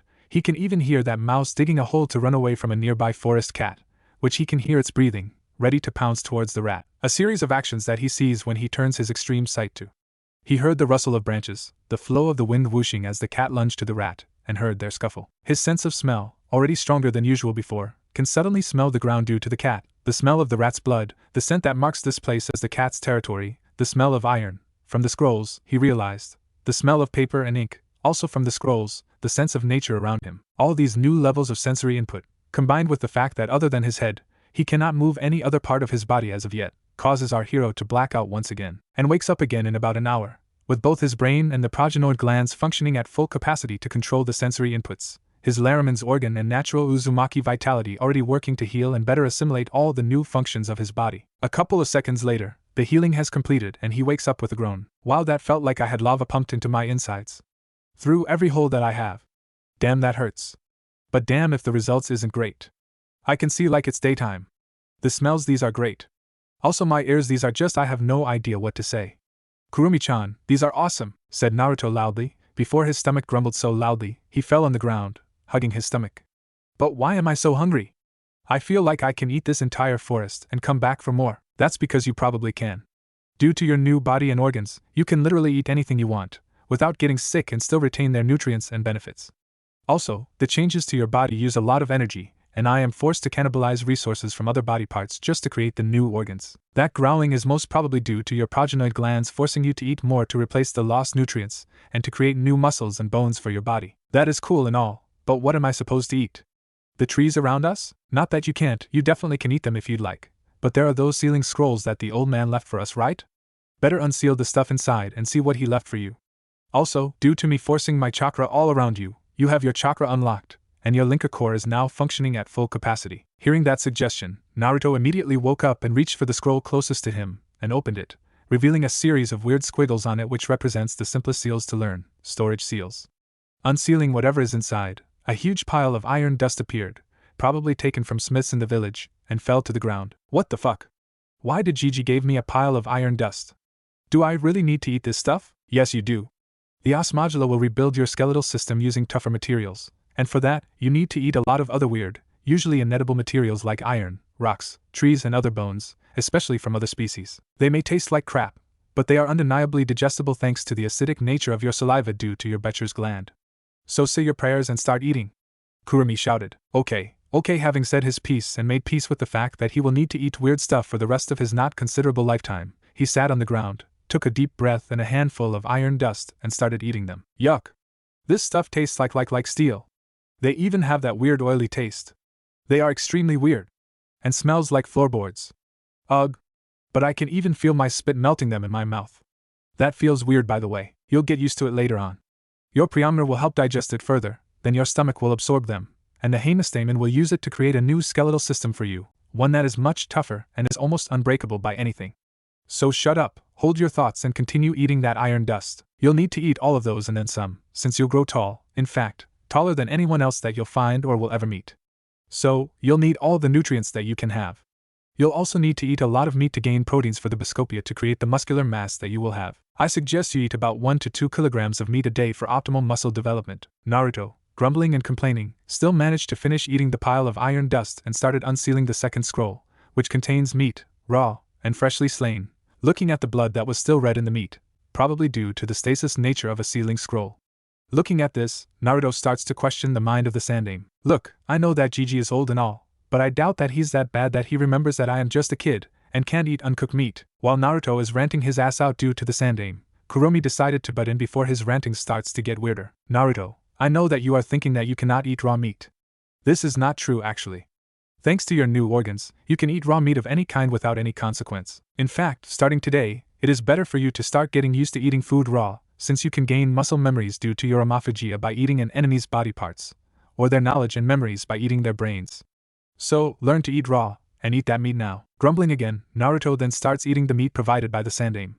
Over the course of half an hour, Naruto has unsealed all the scrolls, and had finished eating all the food that the Sandaime provided. Burp, that's a lot of food, but I haven't felt tired or sleepy at all, and I felt like I can still continue doing anything and everything else. Awesome, of course. The other organs within your body helps give you extra energy due to increased blood flow and oxygen level, thus giving you near infinite stamina, and the capability to stay awake without resting for long periods of time. But Kurumi-chan, I just realized something.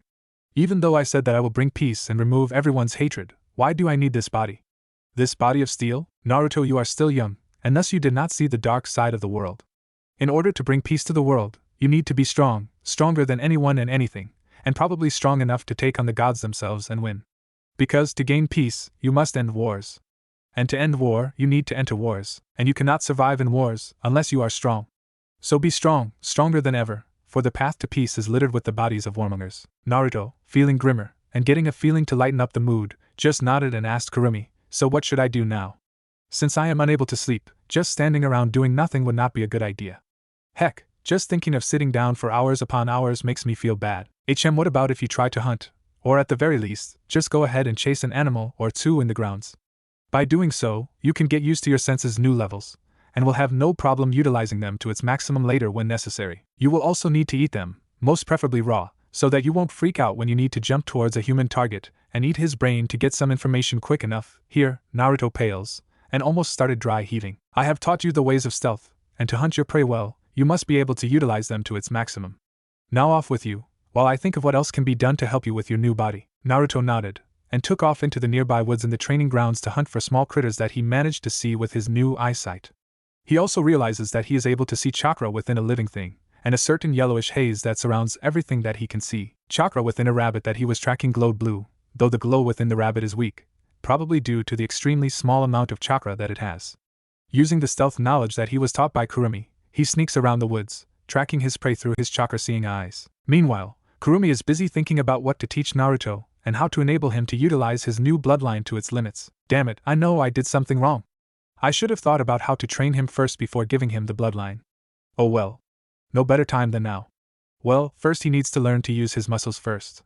So this is what his schedule will look like, I guess. 600 to 1000, physical training, using boulders/trees, anything viable. 1000 to 1400 spar with A and BU, requested from Hiruzen. 1400 to 1800, chakra control practice. 1800 to 2200, taijutsu practice, need a tough trainer or training post, teach him the whirlpool fist. 2200 to 2300, rest aka meditation period. 2300 to 0400, hunting, stealth, tracking training, senses practice. 0400 to 0600, study period. We won't start jutsu training first.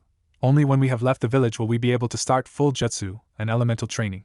He should master the usage of his muscles and body functions first, then we can go to jutsu usage and skills. He needs to be able to tank massive damages just from his skin, bones and regeneration, which will also increase his pain tolerance, though the progenoid glands will take care of the pain sensation.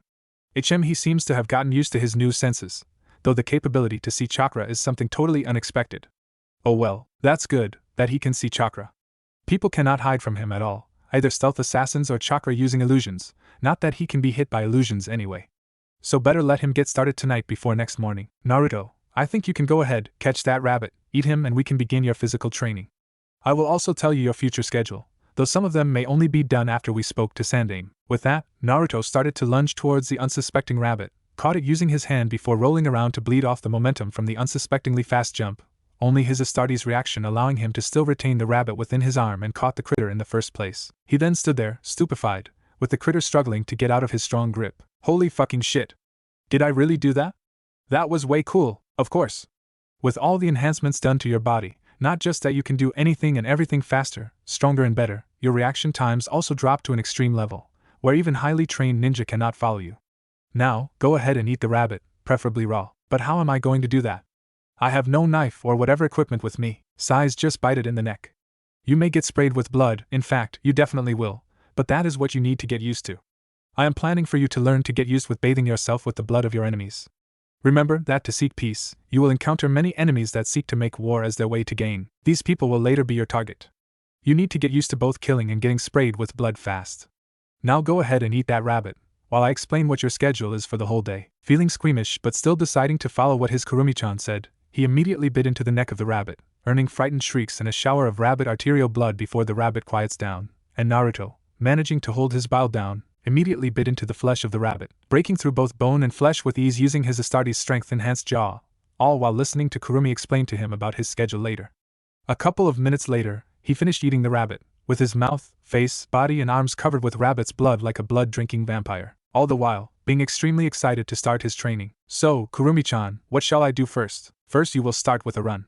Run around the training grounds for 2 hours. I will time it for you, then you'll do 2,000 push-ups, 2,000 jumping jacks, 2,000 sit-ups, 2,000 crunches and a whole lot of other exercises. While doing all this, you must still train your senses, being able to detect everyone and everything within your vicinity just by using hearing and smell, to increase both your perception skill and to further get you used to the new stronger senses. So go ahead and start now. Chirping happily, Naruto started his run around the training ground as his warm-up, and after an hour, found out that while Kurumi is a wise and nice girl fox thing, he is a slave driver at training. If not for his Astartes constitution, he would have died. In fact, he realizes that after every exercise that he did, the next exercise would get easier. In fact, by the end, he thought that 2,000 repetitions of the exercises just didn't feel hard to him, so he decided to voice his thoughts to Kurumi. Kurumi-chan, I kinda found out that after every exercise, it seems much easier, like there is no weight at all, so much so that it's like every exercise that I am doing is not making any effect. Is it because of my bloodline again? Yes. Even on the fly, the progenoid glands are already detecting the amount of muscular strength and force needed to perform all the activities and forces the biscopia to produce more and more muscle fibers and making them denser, the os modula to create and strengthen your bones further to prevent the muscles from breaking your own bone due to their density, and the Laraman's organ to heal all your used muscles, forcing you to gain more and more muscle mass, bone density and height. Wait until Sandaime sees you now, he'll think that you're someone else. Now that'll be funny. Wow. But that kinda makes physical training worthless, seeing that my body will adapt to it nearly instantly. Or am I wrong in that? Yes, you are wrong. Your body may be able to adapt to any condition almost immediately, in minutes at most, but physical training allows you to move those new adaptations well, and also allows you to use those muscles as speed instead of using them just to hit harder.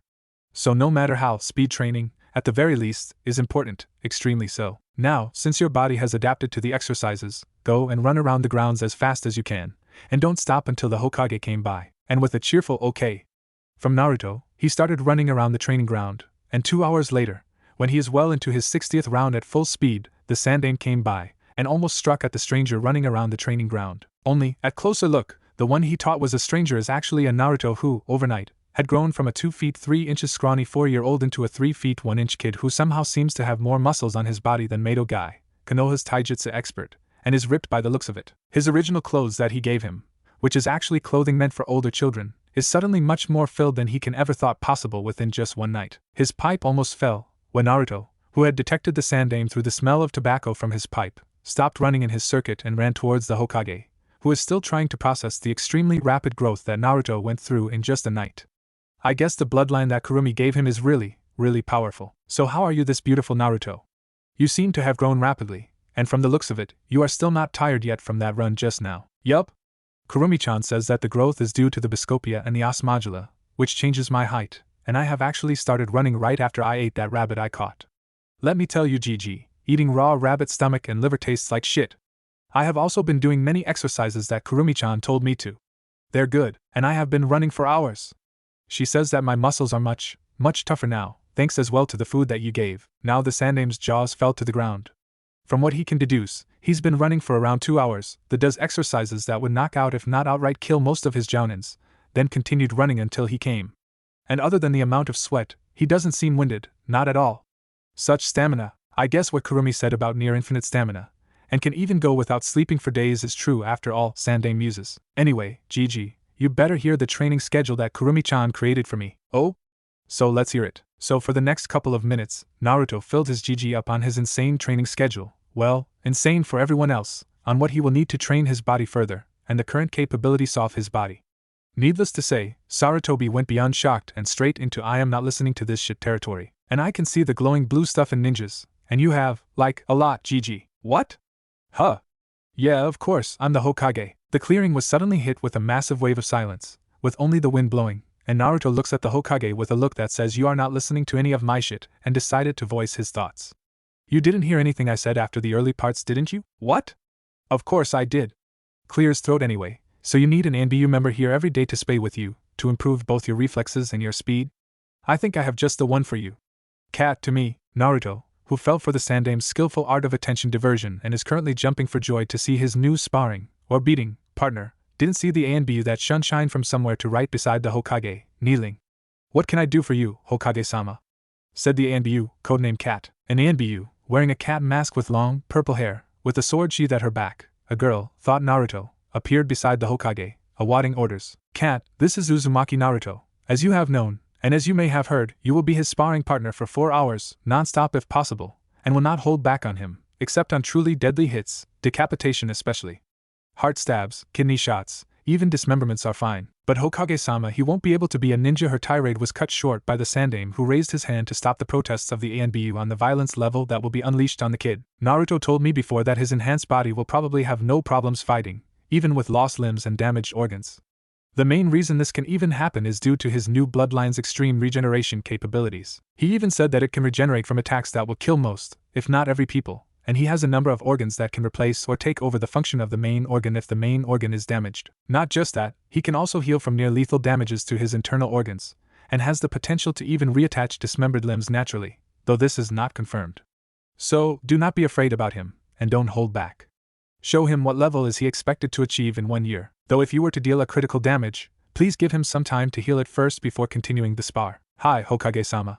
I will do my best. Though reluctant, an order is an order, and Yugo is not one of the most loyal ANBU in Konoha, and such a title didn't come by disobeying orders. And so, with the Hokage watching, Naruto and Yugo got into their respective positions, with Yugo not drawing her sword, thinking to attack him with fists and jutsu first, and stood in the standard academy taijutsu stance and Naruto in a brawler stance. Begin! Said the Sandame, and almost instantly Yugo is in front of Naruto, fist cocked back with chakra, ready to pound him.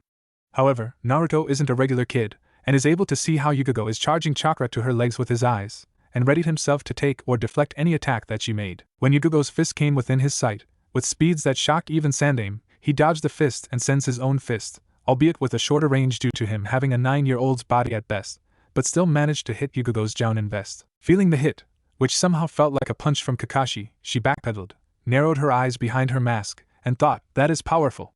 It almost tore through my flak vest. Gotta get a check for it later, but now, I got a kid to pummel. Yugo then decides to use Shunshin to appear directly in front of Naruto, her leg cocked back and ready to kick Naruto like a football. But somehow, Naruto managed to dodge her kick, and tried grabbing her leg, but she sidestepped instantly and sends a powerful knee to his back at full power, capable of breaking bones and paralyzing someone if hit at the right place. But Naruto managed to counter the knee strike with his own elbow, and to her utter shock and surprise, the knee, charged with chakra and ready to smash Naruto's head, felt like it hit a wall of iron, before she felt her knee broken to pieces. Meanwhile, Naruto, who had just finished the spinning elbow strike counter to Yugo's knee, followed through with the momentum of his spin and punched her in the stomach with his other hand and managed to hit, almost breaking through her flak vest. Yugo was sent flying, still in shock at what happened to her. What? What are his bones made of? Diamonds? I never felt like that when hitting someone, even with body armor on. And I think I'm having a bruised stomach, and maybe some bruised organs as well. I felt like a mountain just crashed on me. Just what is he? Meanwhile, in Naruto's mind, damn. She's fast. Only due to my reaction speed and capability to see chakra did I manage to counter her. I guess those sense training paid off now.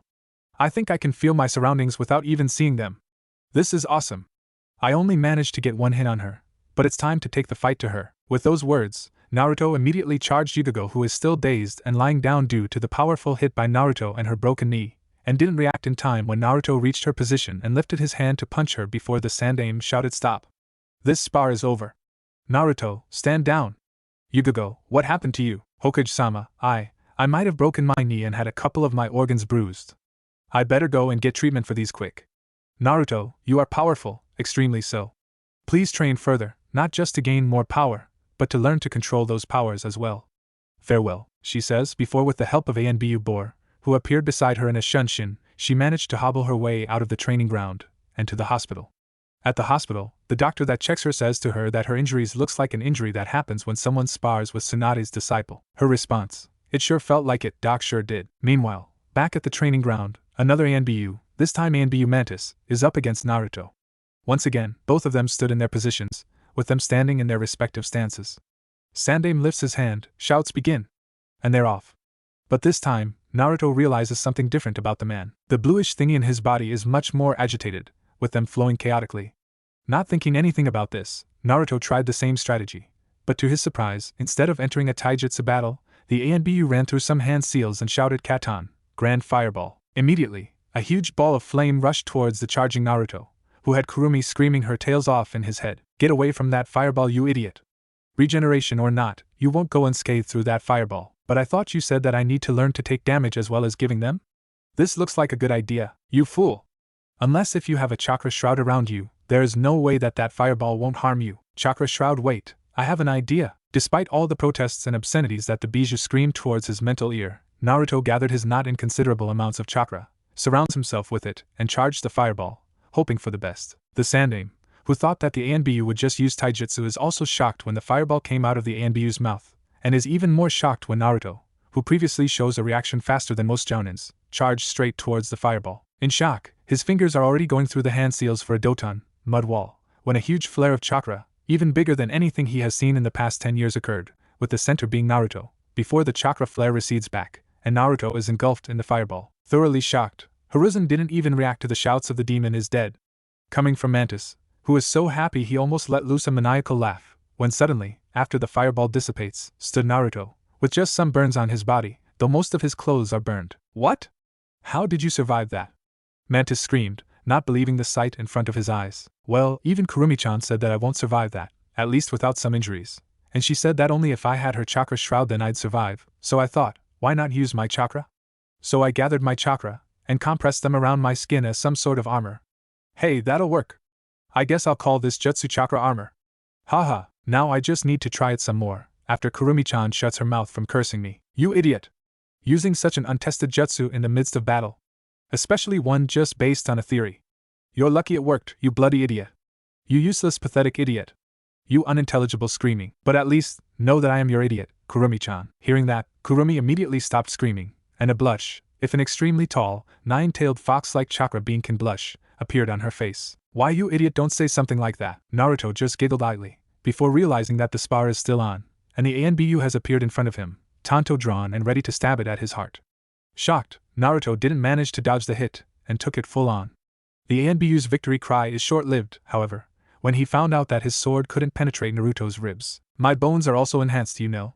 Due to one of the organs in my body, I have much tougher than regular bones, almost unbreakable and uncuttable. Also, it makes my rib cage, instead of a literal cage, changes it into multiple overlapping bone plates to prevent any attacks from being able to damage my lungs or heart directly. Naruto then proceeds to catch the arm of the Anbu and pulls him close, which the Anbu reacts by pulling out a kunai and tried to stab Naruto, who had activated the chakra armor again to test its defense against physical attacks, and succeeded in only hitting the bluish color of Naruto's compressed chakra that made his chakra armor, and doing nothing. Grinning widely, Naruto then tugged the ANBU's arms again, and punched him square at the face, breaking his jaw, cheekbones, loosened the jaw's ligaments, smashes a couple of teeth, and just changing his masked face from just a mask to a mask within a face, sending him to the ground writhing in agony. The Sandaime, once again shocked beyond words on what just happened, didn't even react or said anything, even when the rest of his ANBU subdued Mantis, who was still screaming wordless screams of pain, and brought him in front of the Sandaime. Then, suddenly, the Sandaime woke up from his stupor and went to Naruto, completely ignoring the platoon of ANBU beside him. He went to Naruto, who is still beaming, and slapped him the face hard. The entire clearing went silent. Nothing made a sound. Not Naruto, not the Sandaime, not the ANBU, not the animals, heck, even Kurumi was shocked. He then proceeded to do something that he have not done for a long time. He hugged Naruto. Naruto, don't you ever do that again. You have shocked this old man's heart enough today. Please do not do that again. Naruto's eyes softened during this. He thought that the old man was about to cry, and his chakra is also swirling, albeit softer and less chaotic than that ANBU from before. Okay, old man. I won't do that again, though you can see that I am unharmed. So, can you let me borrow some more of your ANBU for my spar? Chuckling lightly, Sarutobi agreed to his demands, and ordered 3 ANBUs to be his sparring partner. But Hokage-sama, what about this guy pointing at Mantis? Oh, him? I'll bring him myself personally to Ibiki, and see if he can make him talk. Ibiki likes meeting traitors, and an ANBU is no different than any other person, in the end. And with Mantis in hand, he shined out of the grounds, while the rest of the ANBU turned to look at Naruto, who just looks at them and asks, okay, so who's next? By which the 3 ANBU's only sweat dropped at the kid's act. By the end of the 3-hour time allocated by Kurumi for the practice, the 3 ANBU's are tired and exhausted, while Naruto still looks fresh as a daisy. The ANBU's are shocked by Naruto's capabilities. Some of their hits are dodged or countered, and those are hits from blind spots. For the attacks that hit, his newly gained chakra armor blocks most, if not all of the damage. He can even react when the ANBU stops holding back, though he could only dodge or blocks the attacks. Even some of their jutsus didn't phase the blonde. Their Suigun jutsus didn't do shit. He tanks a water dragon like it's made of tissue paper. Heck, he even breathes in it. Katan jutsus left only minimal burns, blocked by his chakra armor, and those burns heal in seconds. The ANBUs are flabbergasted, and consequently got tired, and is still unable to harm the kid by much. Now they understand why the kid was called the Stamina Demon. Alright, Naruto.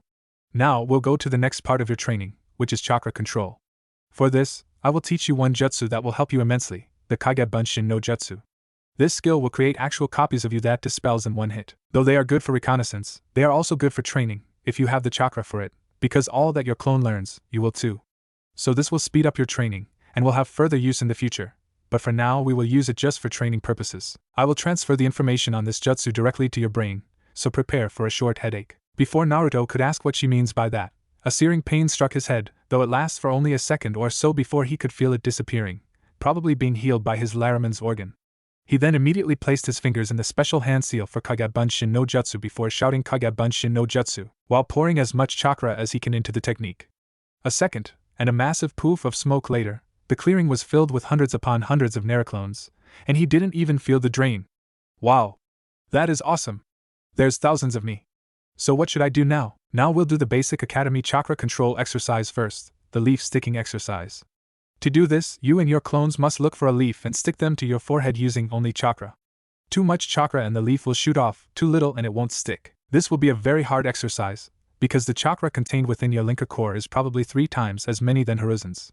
So this will be extremely hard and will take a massive amount of focus, but it will be a very good exercise for you. After you manage to stick one leaf to your forehead for 10 minutes, then we will continue with the next exercise. All the Naraclones then proceeds to take a leaf each from a nearby tree and starts to stick them on their foreheads, though the result varies.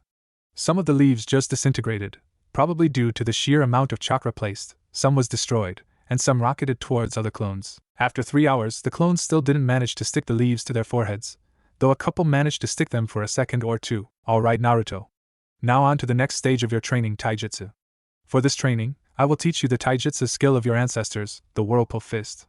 This Taijutsu is a type of Taijutsu that utilizes grapples and holds, to easily place seals on your opponents to either disable them or to kill them outright. But they also contain strike moves that can be used during the moment the opponents are paralyzed and or disabled.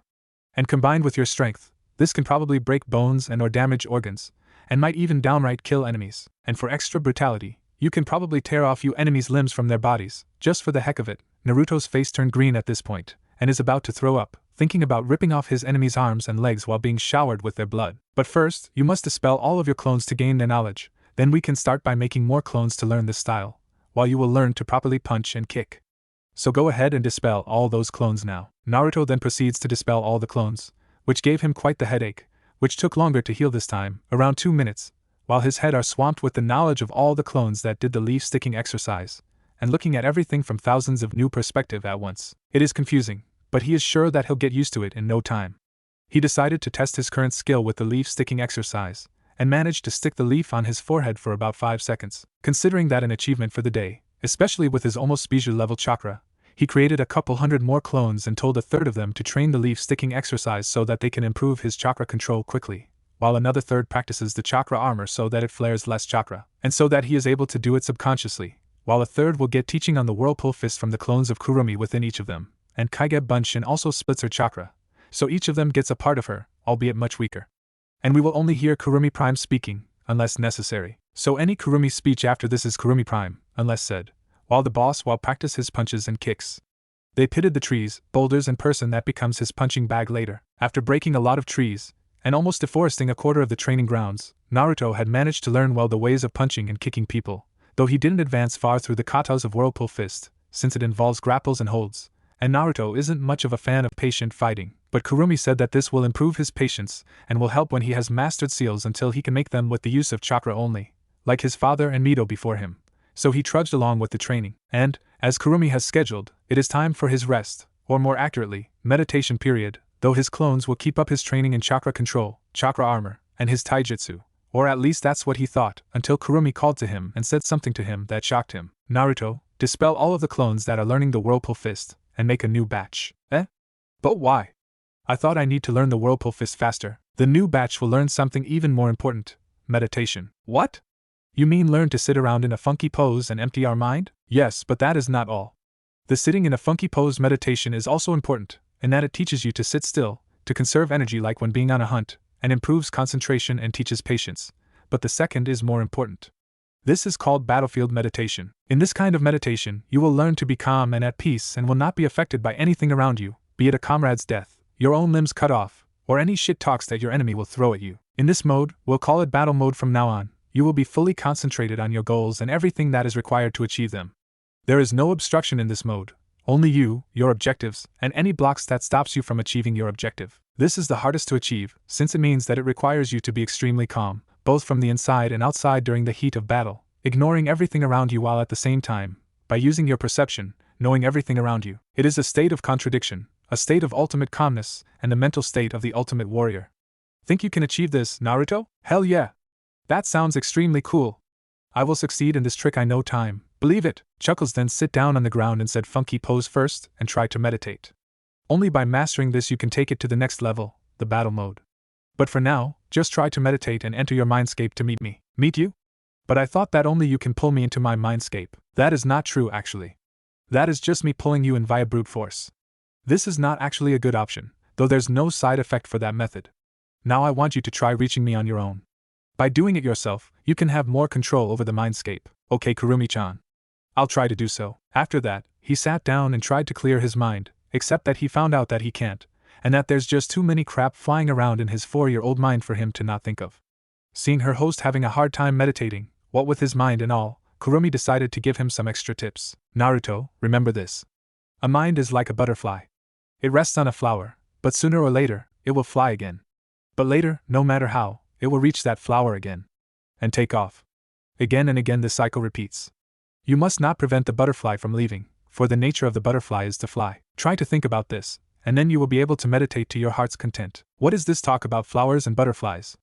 I don't understand.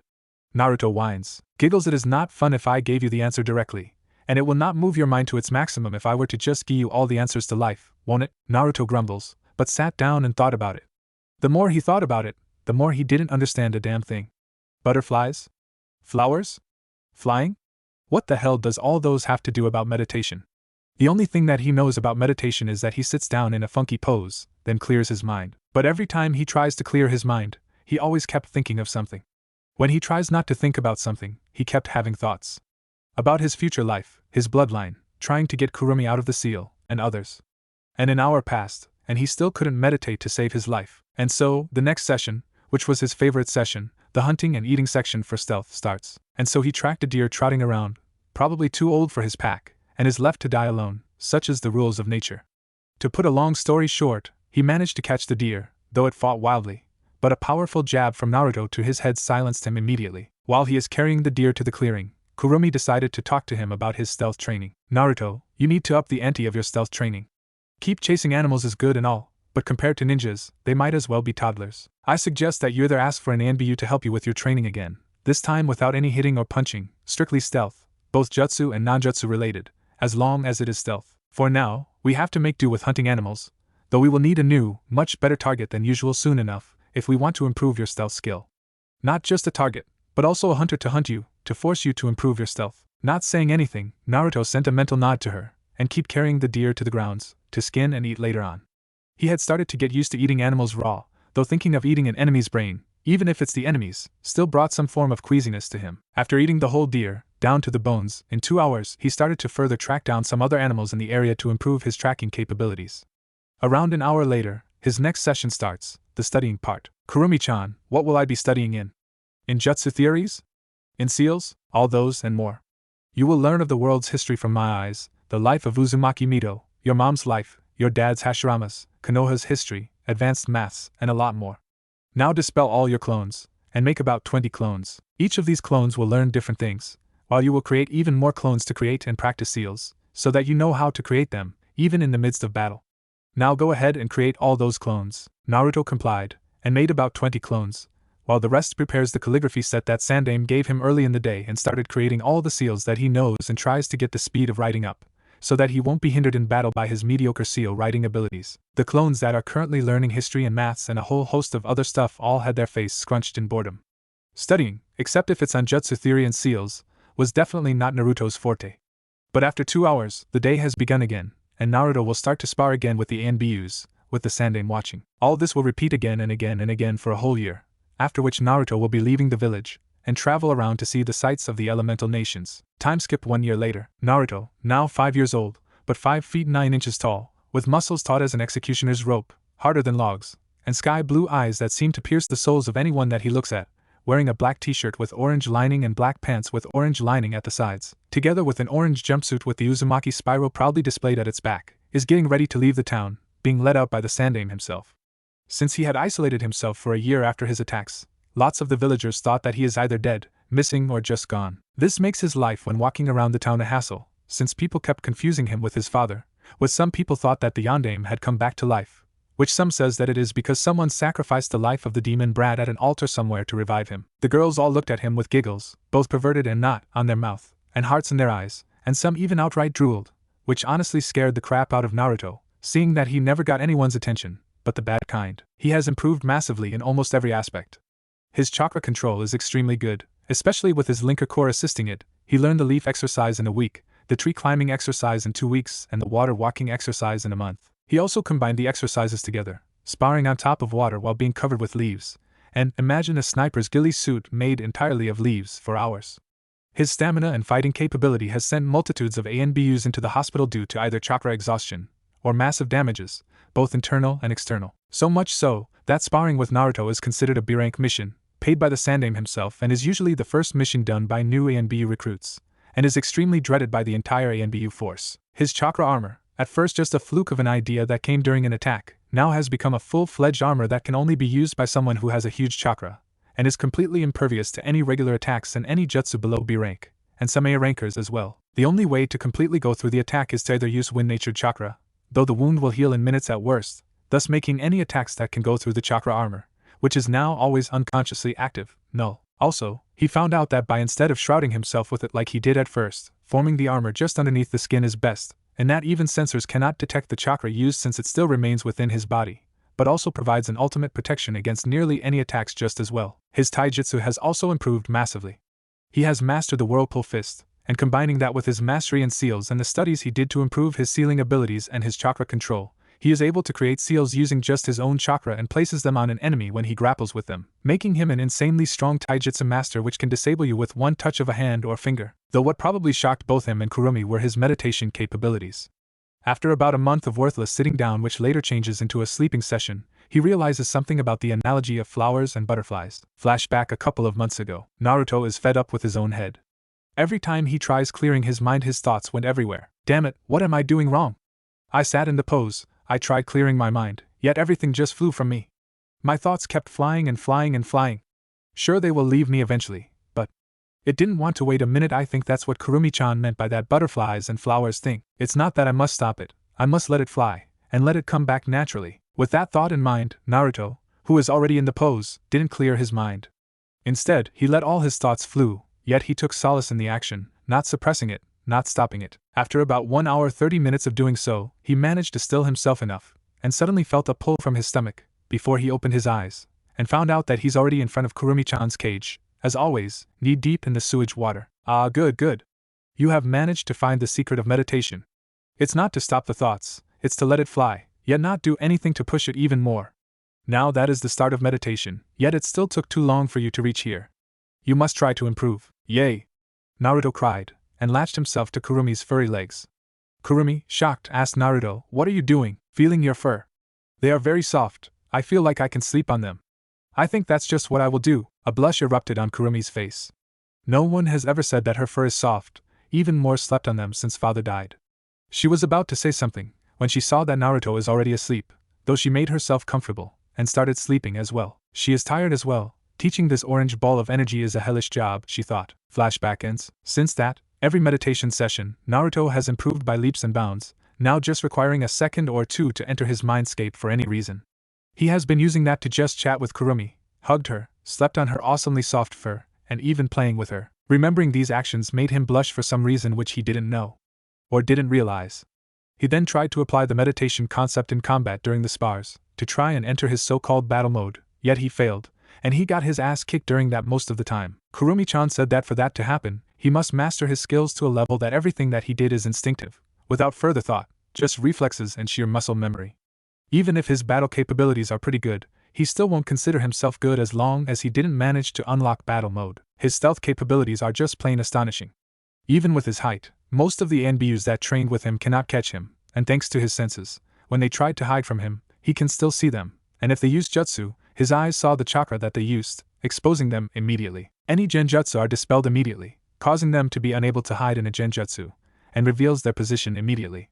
Any attacks, hidden or not, are countered and found out, due to his sharp hearing and his capability to go for days without sleep. He also trained with the ANBUs and Kurumi on the usage, maintenance, and repair of basic weapons like kunai and shurikens so that when the condition needs it, he won't be left with any weapons choice at all. His studies, although is his weakest part, is enough to pass the academy, and that's it, unless if it involves jutsu theory and seals. His jutsu theory knowledge are off the roof, and his seals are better than anyone in and outside the village, since Kurumi can be considered a seal master, being taught by not one, not two, but three of them, Uzumaki Mito, Uzumaki Kushina and Namake's Minato themselves. With all this, Kurumi even taught him both Haraishin and Rasengan, which caused the old man Sandaime to almost went into a heart attack when he saw them. Now, fully equipped with weapons like Haraishin kunai, shuriken, wires, camping gear, and all the other crap that he thought would be needed, all stored within his jacket and seals tattooed on his arms, he stood in front of the great gates of Konoha, and readies himself to leave Konoha for 4 to 5 years on an adventure across the elemental nations, equipped with some gear with no contacts at all,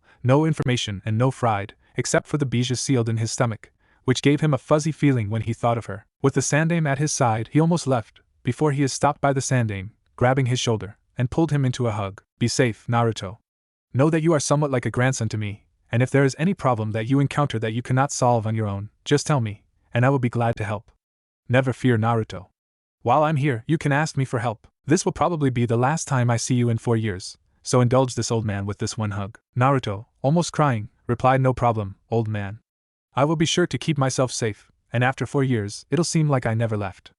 I will always remember you, Gigi, and know that Kurumi also thanked you for everything that you have done for us before, now and forever.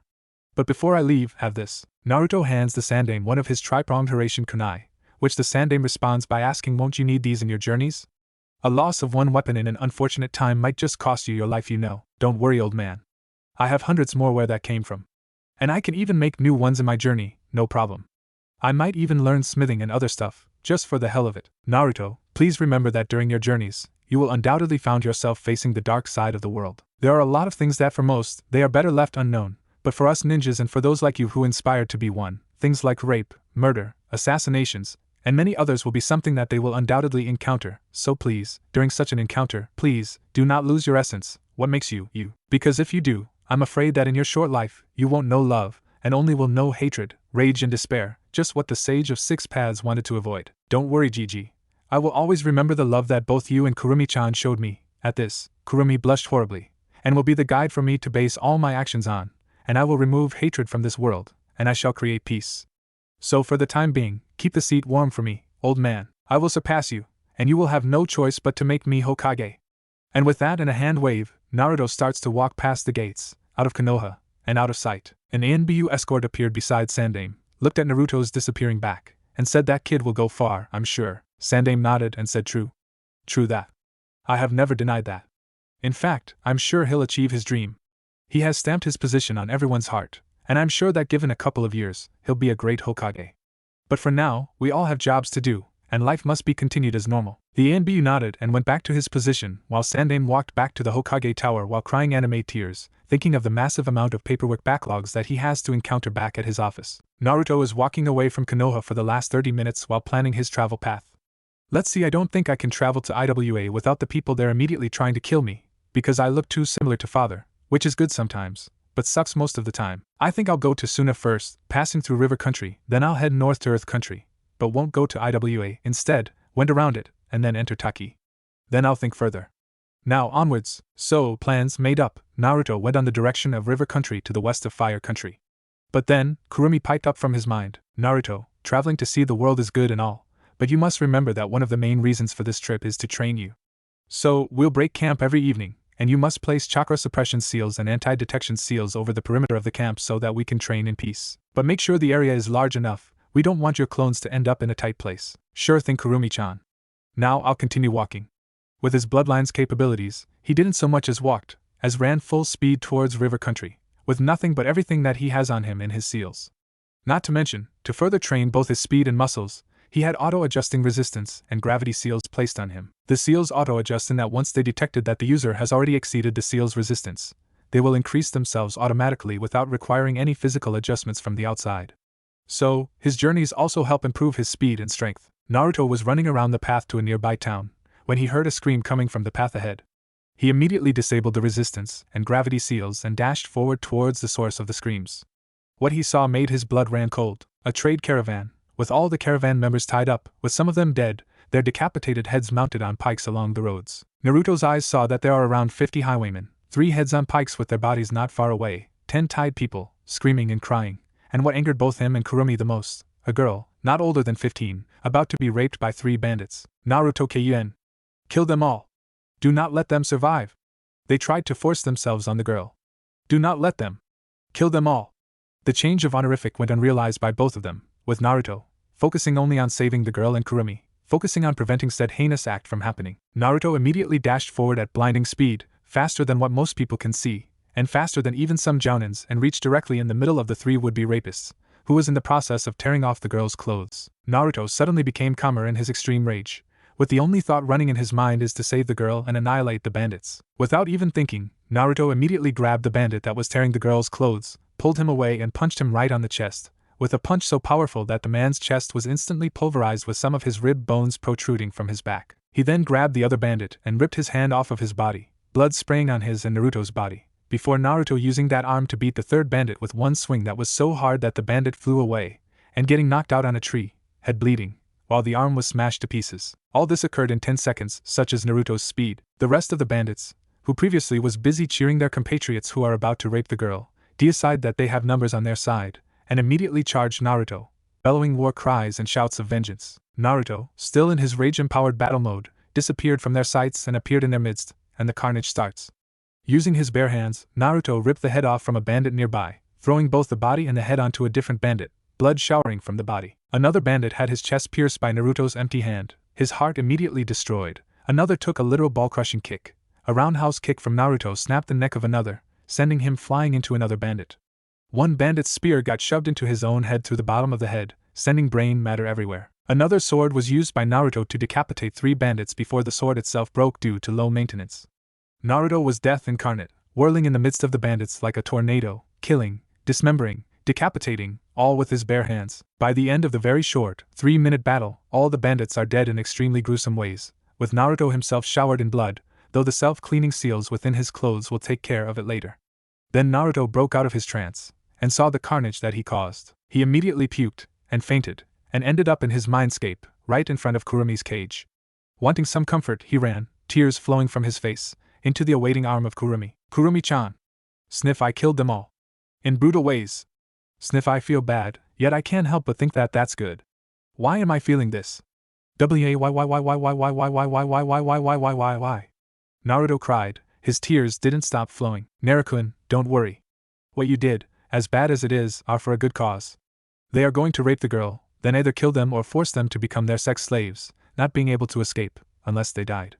They might also kill the rest of the people or use them as hostages, or just torture them for fun. In my long life, humans are a very chaotic creature, in that their nature themselves are chaotic. Don't worry, Naruto-kun. Cry not for them, but cry instead for your lost innocence, one that you won't gain again. Hug me, and cry on me. I'm here, and not planning on leaving any time soon. I will always be with you, don't forget that. You are mine, and I am yours, as it is so. Naruto kept crying, and crying, and crying, his Astartes bloodline not allowing him the reprieve of dreamless sleep. After a pretty long while in his mindscape, he stopped crying, and asked Kurumi.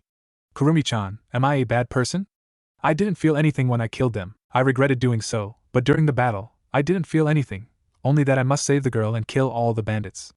Does that make me bad? No, Naruto-kun, in fact, if you didn't regret killing them, then you are a bad person. The reason why you didn't feel anything is that you managed to enter your battle mode, though the only reason you can do so is due to extreme anger. We must train you some more so that you can use it without any external stimulations. No, Naruto, if you didn't regret killing them, but instead find enjoyment in doing so, then you are a bad person. In the work of a ninja, killing is not just unavoidable, but necessary. Sometimes you will be ordered to poison someone, sometimes just killing them by any means, sometimes you even need to frame someone else for a kill that you did, but know that it is necessary. But learn to deal with them, and never let go of the regret and the feeling that it gives, for if you do, then you are no longer a proper human. No matter what, a life is precious, and any kills is a bad thing. But the act is necessary, it's just that whether you regret doing it or not that will determine your humanity. Thanks, Kurumi-chan. I needed that. I think that was my first kill. And that hits hard. Anyway, I promise that I will visit you here more often.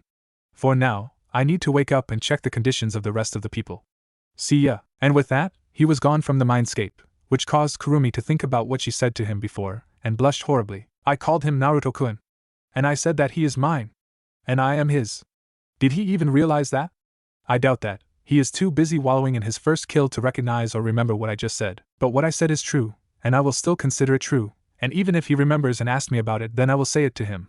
I am falling in love with him, and I hope that he does to me as well. Waking up from his fainting spell, he found out that he was cleaned by the people of the caravan, before he heard a shout of "He's awake!" from his right. He stood up and saw that all of the people, the surviving ones, all came at him. A guy with short hair and a round, chubby face and a pretty expensive kimono greeted him. Greetings, sir, Arashir. Naruto decided to not tell him his real name, in case it might cause him to become known later on. He wished to keep a low profile, after all. Ah, Arashi-san. We are extremely grateful for you for saving us from the bandit attack just now. You fainted in the pool of your own vomit with your body covered with blood, so we cleaned you up, though for some reason your clothes cleaned themselves up suddenly. Thanks. May I have your name? And what about the girl just now? My name is Kanda, and the girl you just saved is my daughter, Kanade-chan. No words can express my thanks to you. You don't need to. Any decent human would do something about them. Naruto-kun, ask them where the bodies of the bandits are. Kurumi quipped. What for? For you to eat their brains. Before you started screaming at me about eating someone's brains, remember that the Amophagia organ allows you to gain their knowledge and their memories, thus allowing you to find the location of their main camp, and either rescue any captives that they have, or eliminate them all, or both. For them to attack such a caravan, there must be more of them around, and a bandit camp of that size must have been there for a while, and there must be lots of people that they have captured. So it's better to clear off all of them, these scum. Naruto, although disgusted, agreed with Kurumi, and asked Kanda where the bodies of the bandits are.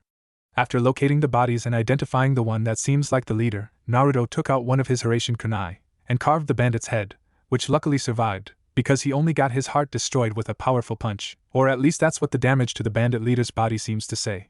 After removing the skull and picking up the guy's brain, with extreme disgust Naruto chews the brain of the leader and swallows it. After a couple of minutes, Naruto was assaulted with a headache so powerful it makes him fall to his knees, and grabs his head, before a bunch of memories from the bandit appeared in his mind. And think of how Alex Mercer and James Heller after they consumed a web of intrigue target. This will keep happening throughout the story, and the comparison seemed most apparent. He didn't just found out the location of the bandit camp, but also their leader, who is a missing nin from Kiri, and the unspeakably heinous and inhumane acts that they did to their prisoners, with selling them to the highest bidder being one of the most humane thing that they did. Naruto, now pissed off beyond all reason, went back to Kanda, and told him to stay put and break camp on their current location, before making a couple of Kage Bunshins and sent them to various parts of the camp so that they will be covered while he's gone. Then, he dashed immediately to the bandit camp, which was located about 2 days' journey from the survivors' camp on a civilian pace, 12 hours' journey by Genins, and about an hour by Naruto at max speed, which he did. As he reached the outskirts of the camp, he uses his superior eyesight to see what is going on within the camp. His ears picked up the sound of people screaming and begging for mercy, his eyes saw a huge bonfire, surrounded by the bandits, and his nose picked up the smell of death, fire, ruins and flesh. So how shall we do this? Chakra or no chakra? Chakra. The easiest way is to use the Hashirama rain kunai and flash to all of them, killing them while doing so. Easy, less collateral damage, and pretty silent, though not exactly hidden. The flash will be visible, but as long as you went fast enough, I doubt that they can even stop you. Agreeing with the strategy, Naruto sent a mental nod to her and took out one of his most special kunai, the Hashirama rain HR kunai. This kunai did not just have a Hashirama seal on it. It also contains a force seal, a seal that sends a wave of force to everything around it, which is essentially a reusable, low-powered exploding tag, and a storage seal, which contains hundreds, or tens of Hashirama kunai, depending on what condition that it needs to be used for, anti-army or just anti-camp. They also have recall seals that can recall all the Hashirama kunai into their respective HR kunai storage seal, making retrieval easy. By throwing a HR kunai on top of an enemy camp or an army formation, the tens or hundreds of kunai can be rained down on the enemy, hence the name, and Naruto can Hashirama to every single one of them, thus making him capable of taking down an entire army or enemy camp alone, without any help. At least theoretically. This is going to be the first combat test for the HR kunai. Naruto prepares the HR kunai while dropping a single Hashirama kunai at his current location as a fallback point, and launches the HR kunai high up over the bandit camp. The wave of force and the kunai are immediately scattered in the camp, some outright hitting some of the bandit. They never knew what hit them. One moment they're all chatting and talking merrily, the next a bunch of weird-looking kunai was flying around the base, injuring, even killing some of them. And the next, the only thing they saw was a yellow flash that appeared almost everywhere, and then they knew no more. Naruto stopped flashing right outside a couple of tents, right after he finished Rasengan ing the bandits outside, almost 300 of them. Guess the spirit of Spartans does not live in them, despite their numbers. He opened the flap of a tent, and what he saw there sickens him. A man was busy plunging his into a child, probably no more than 12 years old, whose lifeless eyes show that she has lost all the will to live. The scent of blood and sex permeates the air in the tent like a cloud of thick, dopey smoke. The man, not realizing that Naruto was looking at him, continued with his business, while Naruto, in all his rage and anger, following the orders of Kurumi, came at the guy with deliberate slowness, before stabbing his kunai into the man's crotch. The man screamed before Naruto picked him up by the neck, and ripped off his fingers, one digit at a time, with him watching it all the time. After all his fingers are torn off, he ripped the man's off before shoving it into his mouth, prematurely silencing the man, literally sucking off his own. Naruto then proceeds to tear off the man's jaw off his head, before using his inhuman strength to entirely crush his neck, decapitating him in the most brutal manner. Shivering due to the brutality of his BM kills, he started asking Kurumi on what the man was doing when he came in. The only thing that he understands is that it is bad. He understood it in his soul. Naruto-kun, I guess you are in need of the talk, but we'll do that later. For now, know that what that person does is horrible and evil, and you must stop anyone you encounter in the future that will do such things. But now, we have a bandit camp to clear. Accepting the dismissal, Naruto created a couple shadow clones to free the women in the tent, exited the tent, and went to search for the leader, but he didn't have to. The leader, a missing nin from Kiri, is already waiting among the dead bandits, and is looking towards Naruto. So you're the ones who killed all my men, you will pee. His words was cut short when Naruto, still in a rage, charged forward at a blinding speed, and smashed his fist into the missing nin's face, breaking his nose and his entire front row teeth. While the nin was flying due to the strength of Naruto's fist to the face, he caught the nin's leg and swung him, head first, to the ground. Multiple times, then. Naruto tossed him upwards like so much a ragdoll, and grabbed his leg again, pulling him downwards before using a Rasengan on his upper torso, turning his chest into so much man puree. After the man has finished his impromptu Rasengan-powered flight, Naruto, with the urgings of Kurumi, ate the nin's brain. After enduring another massive headache, he gained the memories of the nin. Turns out that he was a Chunin-level missing nin from Kiri, and ran away from Kiri due to the fact that he was disappointed with the power that he gained while at Kiri. He also gained the knowledge of the terrain within Kiri, the condition of Kiri, his jutsus, and some other unrelated stuff. Naruto looked back at the carnage that he did within the camp, and sees the girls and women that was freed. Hello everyone. For now we will hold first with the introductions. Me and my clones will bring all of you to a caravan nearby which I also saved. So come closer. Naruto then created some clones that lifted all the people that they rescued onto their shoulders, some which looted the camp, and sprinted straight back to the location of the caravan from before, carrying both people and loot. All in all, the destruction of the camp takes only 12 minutes. At the caravan's camp, once the people that Naruto has rescued from the camp, which amounts to around 45 people, has been taken care of by both the people from the caravan and the prisoners that can still perform simple tasks, Kanda went to meet Naruto, who was lying down on a thick branch, seemingly sleeping. Arashi-san, all the people that you brought have been properly tended to. But what should we do now? We didn't have much resource to cater for all these people for long. Then I guess we'll just take them to the village that you're about to travel to before the bandits attacked. How about that? Then I guess that we have a plan of action now. Notify everyone that we'll move tomorrow. I'll create more clones to carry everyone and seal your items inside scrolls. Now I will be training, so don't bother me unless it's really important, Naruto said to Kanda, who then went to relay the information to everyone, and Naruto, who created more clones to watch the camp, which had an air of happiness around it, and went to create his training grounds with many seals as its borders. Alright Naruto-kun.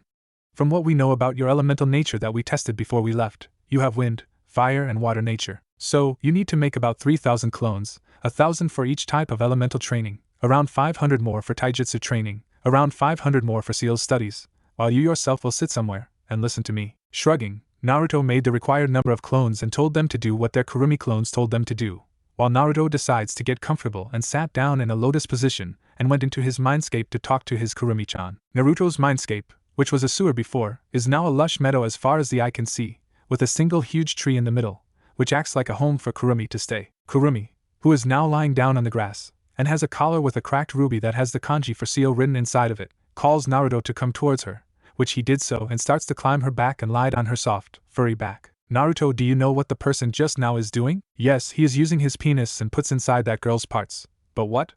Or why? And that girl, why did she looks like that? It pains me to see her like that. Naruto-kun, it's time you learned the talk. After that, then you will understand why the act you just saw is extremely vile, and must not be done, no matter what. Naruto-kun, when a man loves a woman, and among the extremely emotionally depressed Naruto and the thousands-of-year-old Bijou occurs an event known by most only as the talk, where Naruto learns of sex, sexuality, and its effects which will change Naruto into one of the world's most powerful anti-rapists. 2 hours later, and the talk, as awkward a condition as it is ever given in, is finally over. Blushing heavily, Naruto started to ask Kurumi about the man just now. So that means, what the man was doing, is that he forced himself on that girl, and that girl is already too depressed and has lost the will to live? Essentially, yeah.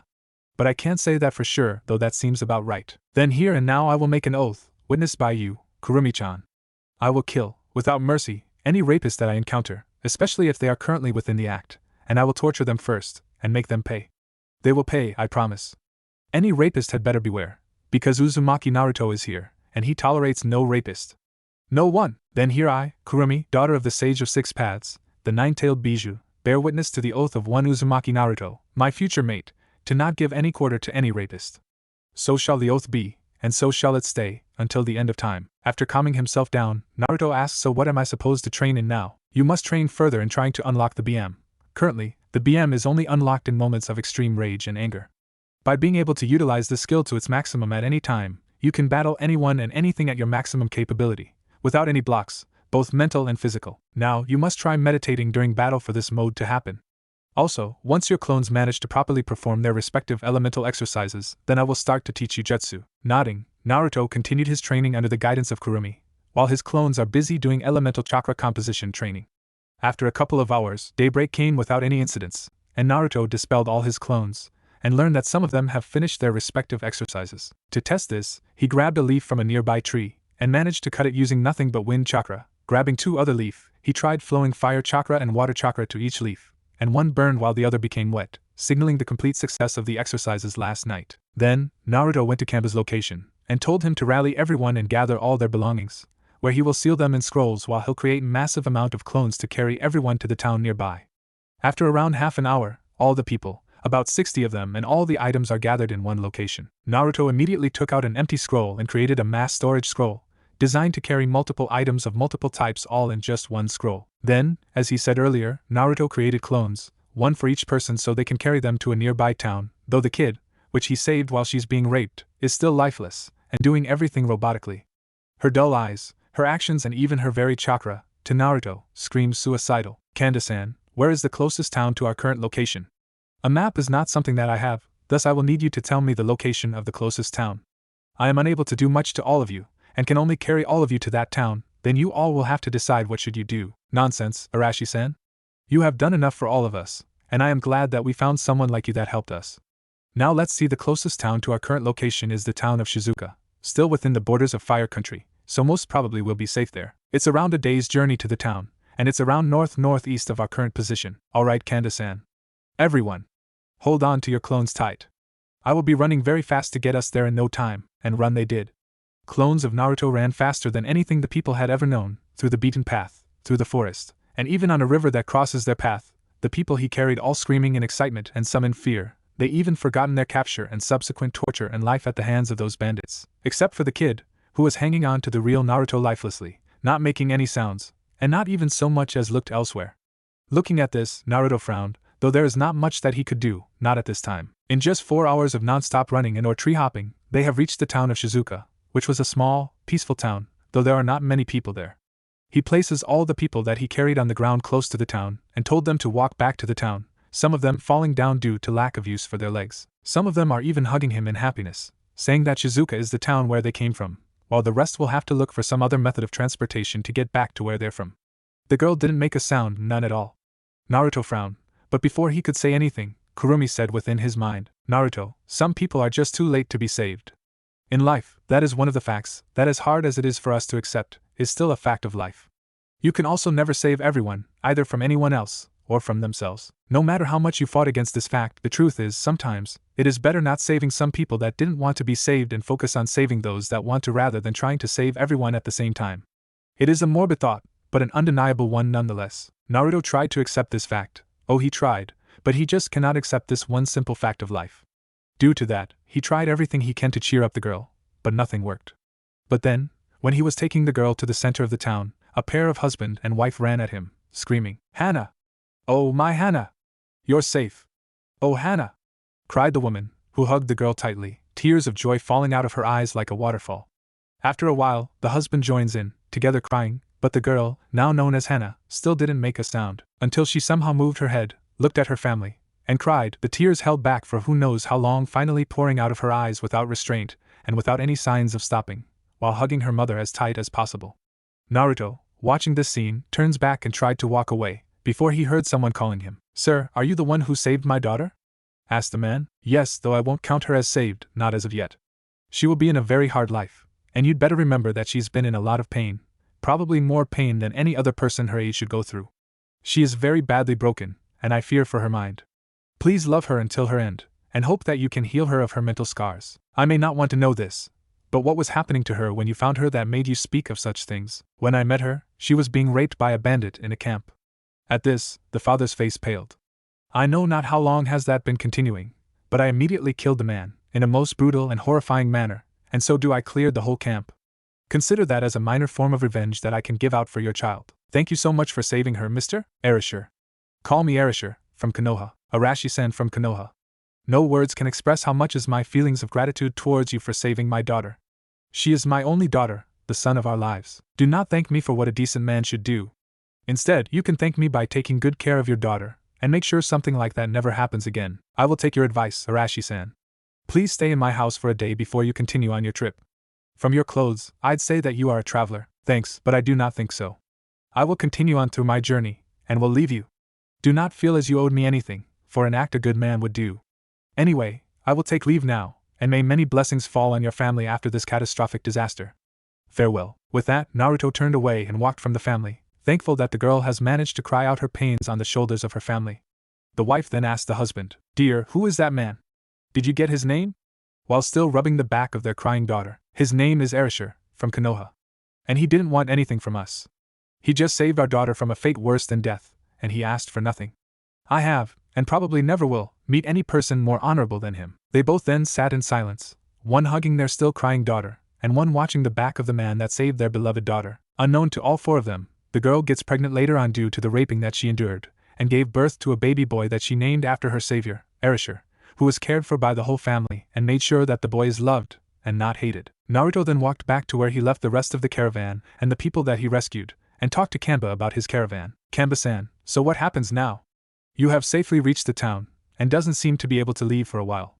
So, any plans? None for now, Arashi-san. I would like to sell my wares here, and have the carpenters here build me a new caravan, and then continue on my journey to sell my wares. Your kindness will forever be noted, Arashi-san, and for that I thank you. About that, can you help me with something? I'm on a journey, yet when I started, I did not think of having a map for me to use. Can you sell me a map? The loot that I gained during my raid on the camp didn't get me a map, though I did get a copy of Kiri's bingo book. He added the last part in his mind. Of course. I will gladly give it away to you, as thanks for saving us. Though it is not much, don't worry. That is enough. I don't think I need any more.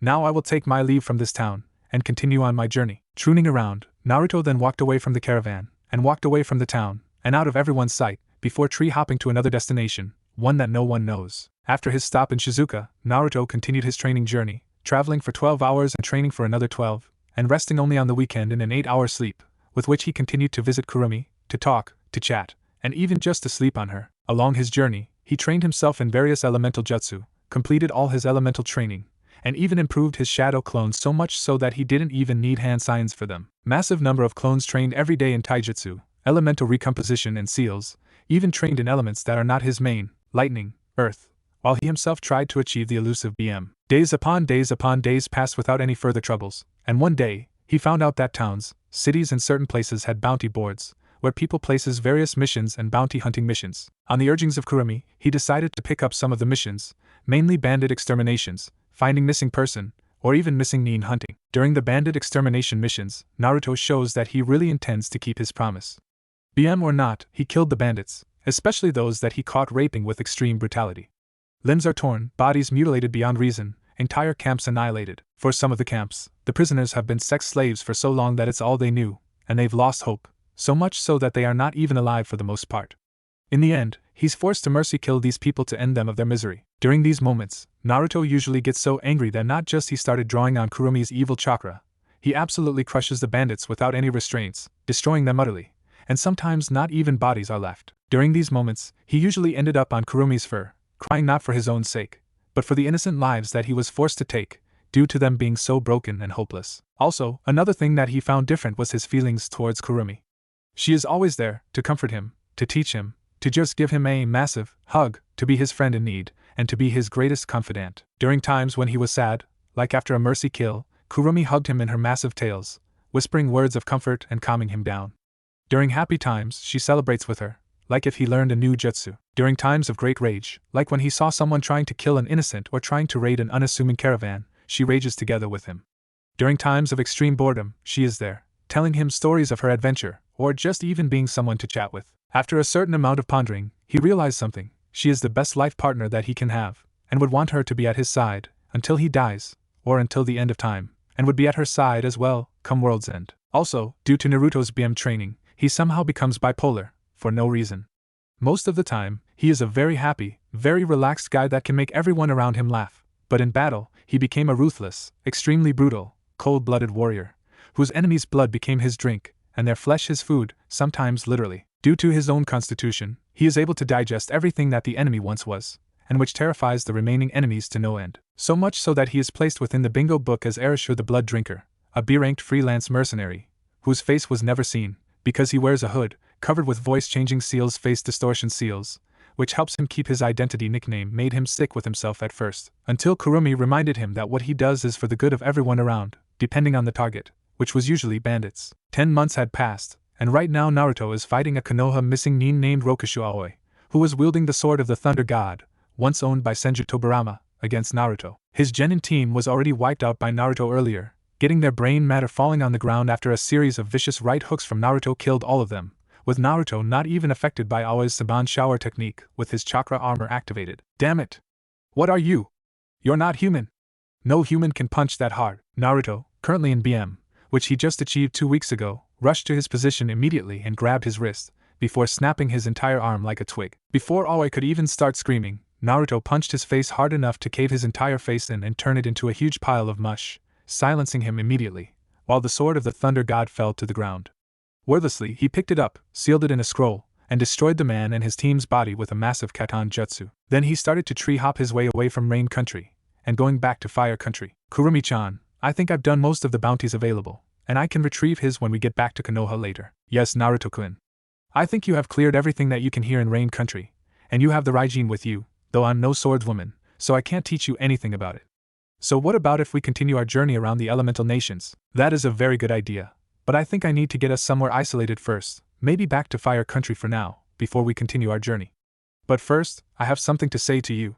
Please listen to me first before you say anything, said Naruto, with a huge blush on his face, while he stopped at a cave close by, and started preparing his usual complement of seals to hide his location. Kurumi, feeling weird about this one particular thing that Naruto was about to say and why they broke camp much earlier than expected, just sent Naruto a mental nod and lied down on the grassy plains of the mindscape.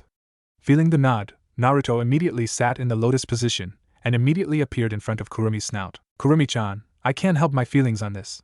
You have been my most faithful companion, one who has been at my side for either good or bad. You have been my teacher, teaching me all the things that I did not know, or improved on the things that I do know, and has been my partner ever since I found out about you. You have also been my best friend, sticking with me through thick or thin. I don't know what else to say. I love you, Kurumi-chan. Naruto cried, and then grabbed her muzzle, before kissing her gigantic snout. Kurumi was shocked. No, she was beyond shocked. There was no way she would have predicted this. She didn't expect him to fall in love with her this early. Naruto-kun, I loved you too. For a long time. Not just because your parents arranged you as my future mate due to your ancestors' promise, but also due to the qualities that you have shown to me about you.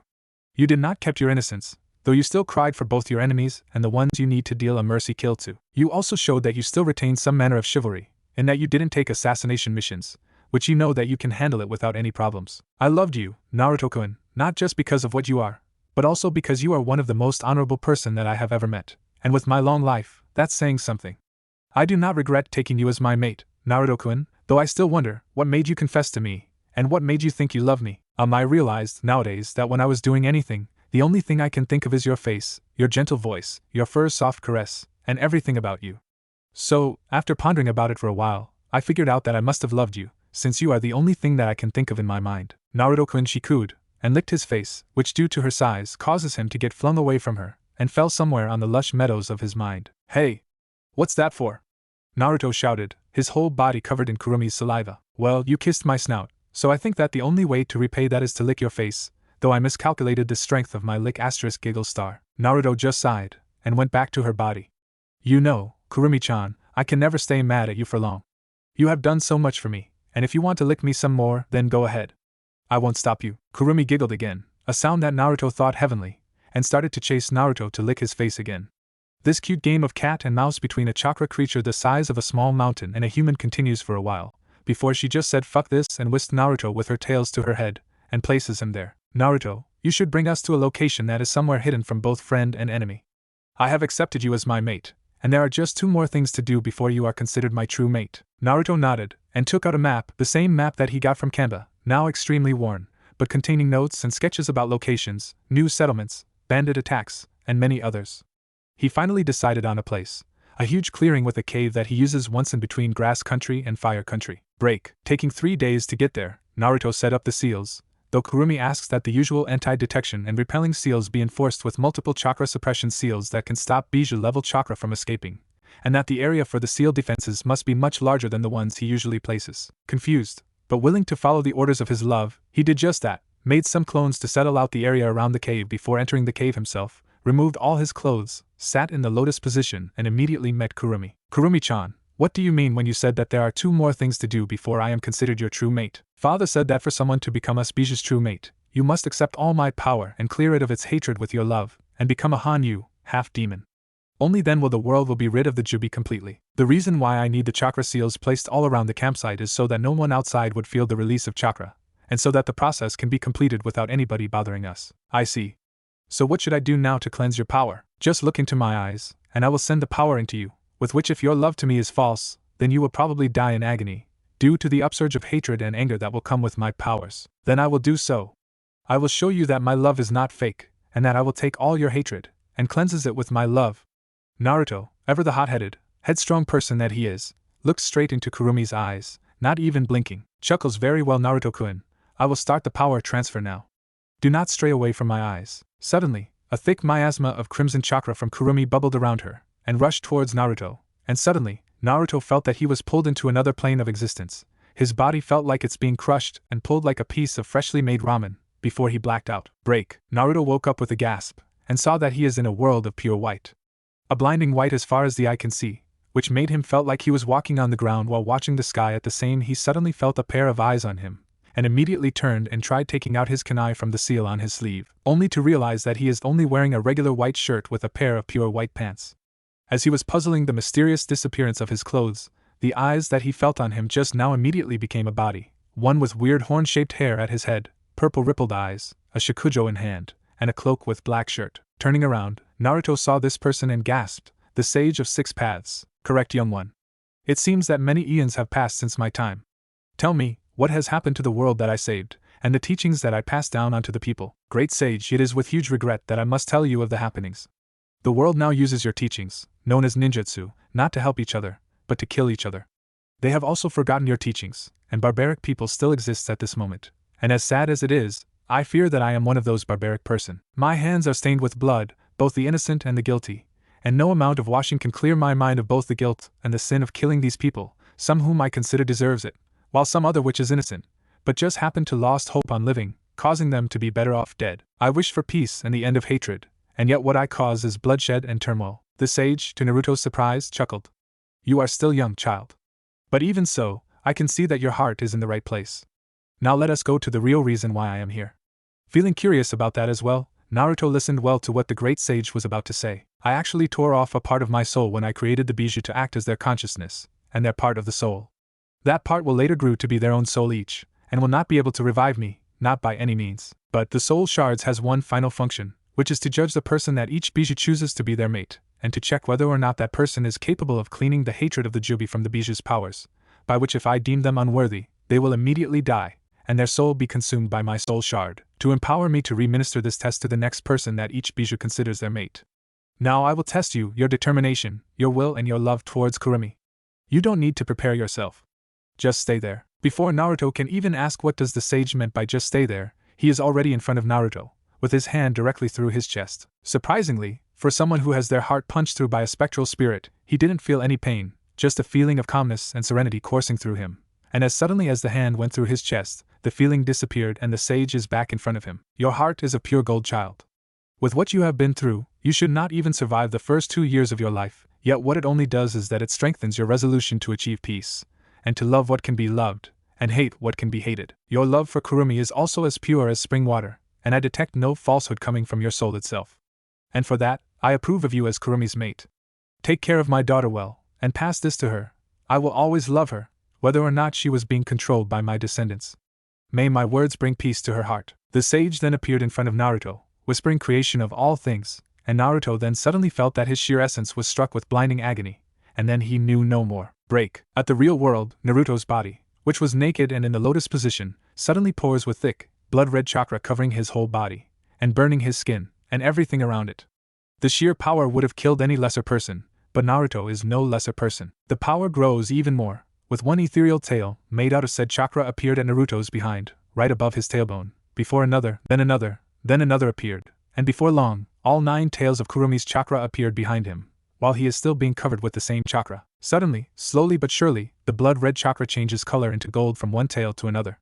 Each tail takes 1 whole day to turn from blood-red to a blinding gold, taking 9 days entirely. Another day was taken to change the chakra cloak's color from blood-red to gold, and now, instead of the damaging and vile chakra that covers him, a golden hue, bright as the sun, covered his body with 10 chakra tails lazily swaying behind him that brings a feeling of life and joy. And as suddenly as it started, the gold chakra suddenly recedes into Naruto's 6 feet 1 inch naked body, which as suddenly grew a pair of fox ears on his head, and 10 1.5 meter long white-tipped golden foxtails grew from behind his tailbone, while a strange golden fox-like mark appeared at his chest, right above his heart. And suddenly, the gold chakra flared again, before it moved away from Naruto's unmoving body, and slowly shaped itself into a slim, feminine body, before coalescing completely into a naked woman, 5 feet 5 inches tall with long, bright red hair, round face and blue eyes, with a medium-sized, not too big, yet not too small, long, slender legs and a toned stomach.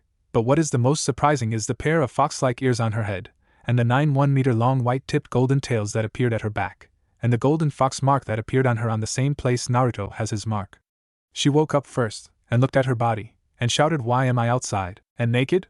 Where's Naruto?"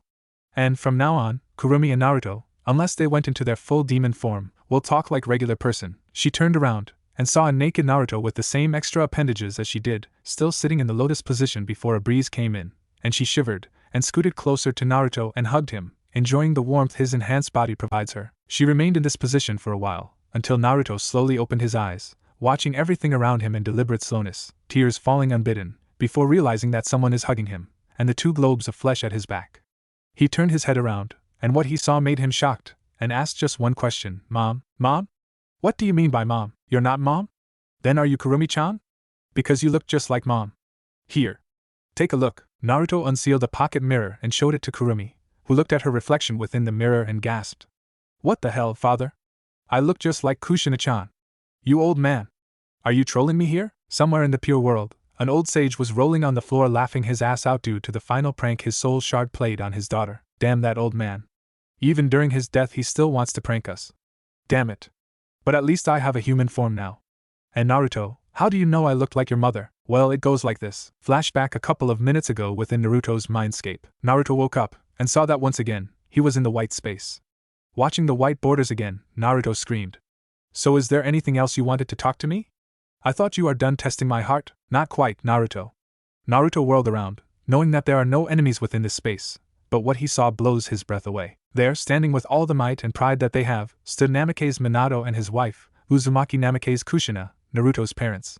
Minato's spiky blonde hair, as spiky as ever, and Kushina's long bright red flowing hair, these are the features that Naruto remembers the most from their parents. Looking at them, Naruto said, "Mom, Dad," and ran at them, hugging them like his life depends on them, even with his 6 feet 2 inches height, which makes hugging difficult. "Naruto, my son, you have grown well. I didn't Actually, Dad," Naruto interrupted, "I'm only 6 years old." "What? How are you so tall? You're 6. What has Kurumi been doing with you?" Kushina screamed. Then Naruto started to explain what happened since he first met Kurumi, what she has been teaching him, his new bloodline, his training, his journeys, and what he did during those times. Needless to say, both Kushina and Minato are stupefied at what their child went through in his extremely young age.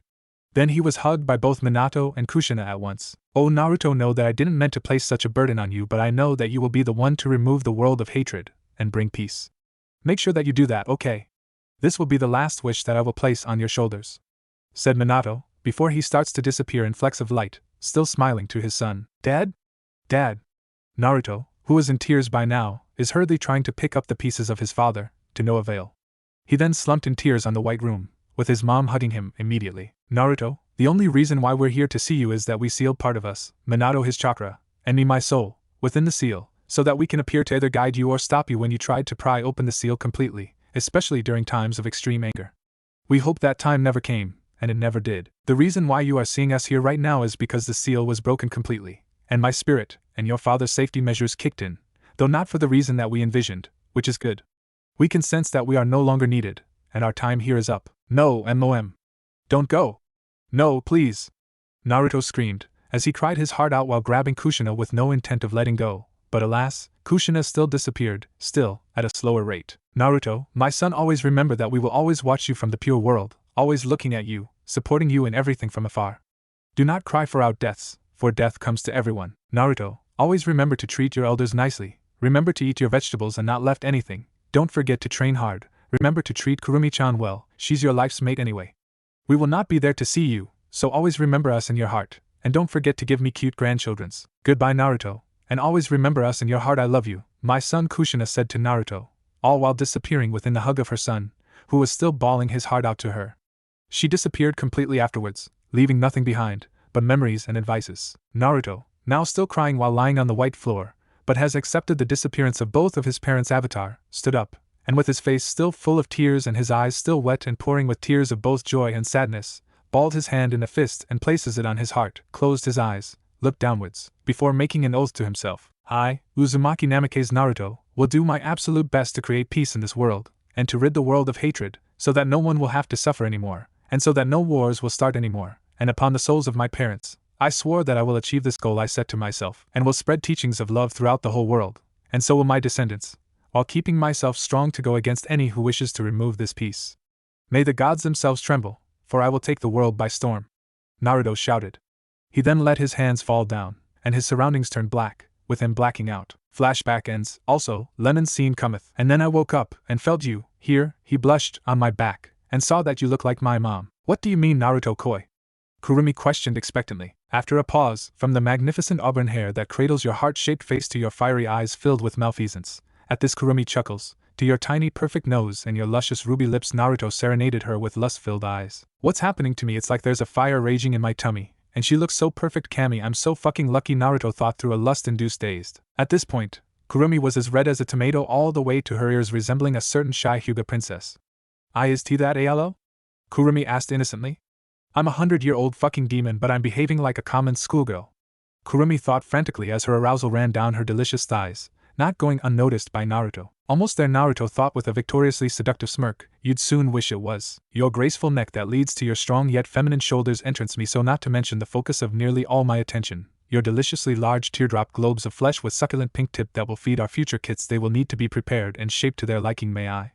Naruto all but growled at her questioningly. At the mention of the future children, Kurumi's ears might as well be emitting steam. Kami, I'm so fucked, Kurumi thought with eyes lidded, not knowing how right she was. Unable to fully trust her mouth, she simply nodded, and after a while, averting her eyes entirely, she finally said meekly, yes please, oblivious to her absolute seduction and eminent possession. My Naruto smirked, knowing her to be completely vulnerable to his advances. So much manners. Finally obliging to her unspoken demands, he attached his mouth to her right and begun his heavenly feast of her body. Ahin, so hot, Kurumi exclaimed, her eyes filled with desire. Guided by some unnatural force telling him how to please her, Naruto's left hand firmly grasped left unattended breast and begun to massage it in rough circles as Kurumi's back begun arch, reaching up to Naruto's awaiting body. Naruto bit her just enough to break skin, causing a jolt of pleasure to shoot through her body, helpless to Naruto's ministrations. So forceful, ha, I love it. Kurumi squealed in her mind. Naruto's other hand crept down to her womanhood, where he began to gently massage her clit, being careful to retract his claws. Her thighs instantly trapping his hands, Kurumi released a long throaty moan as her body euphorically tightened around his hand, unintentionally slipping one of his digits into her slippery and tight cavern. His eyes widened as he felt the barrier and whispered softly, why, your hymen, won't it hurt? Of course it will, Koi, but I am yours to take anyway, she spoke breathlessly as her orgasm subsided.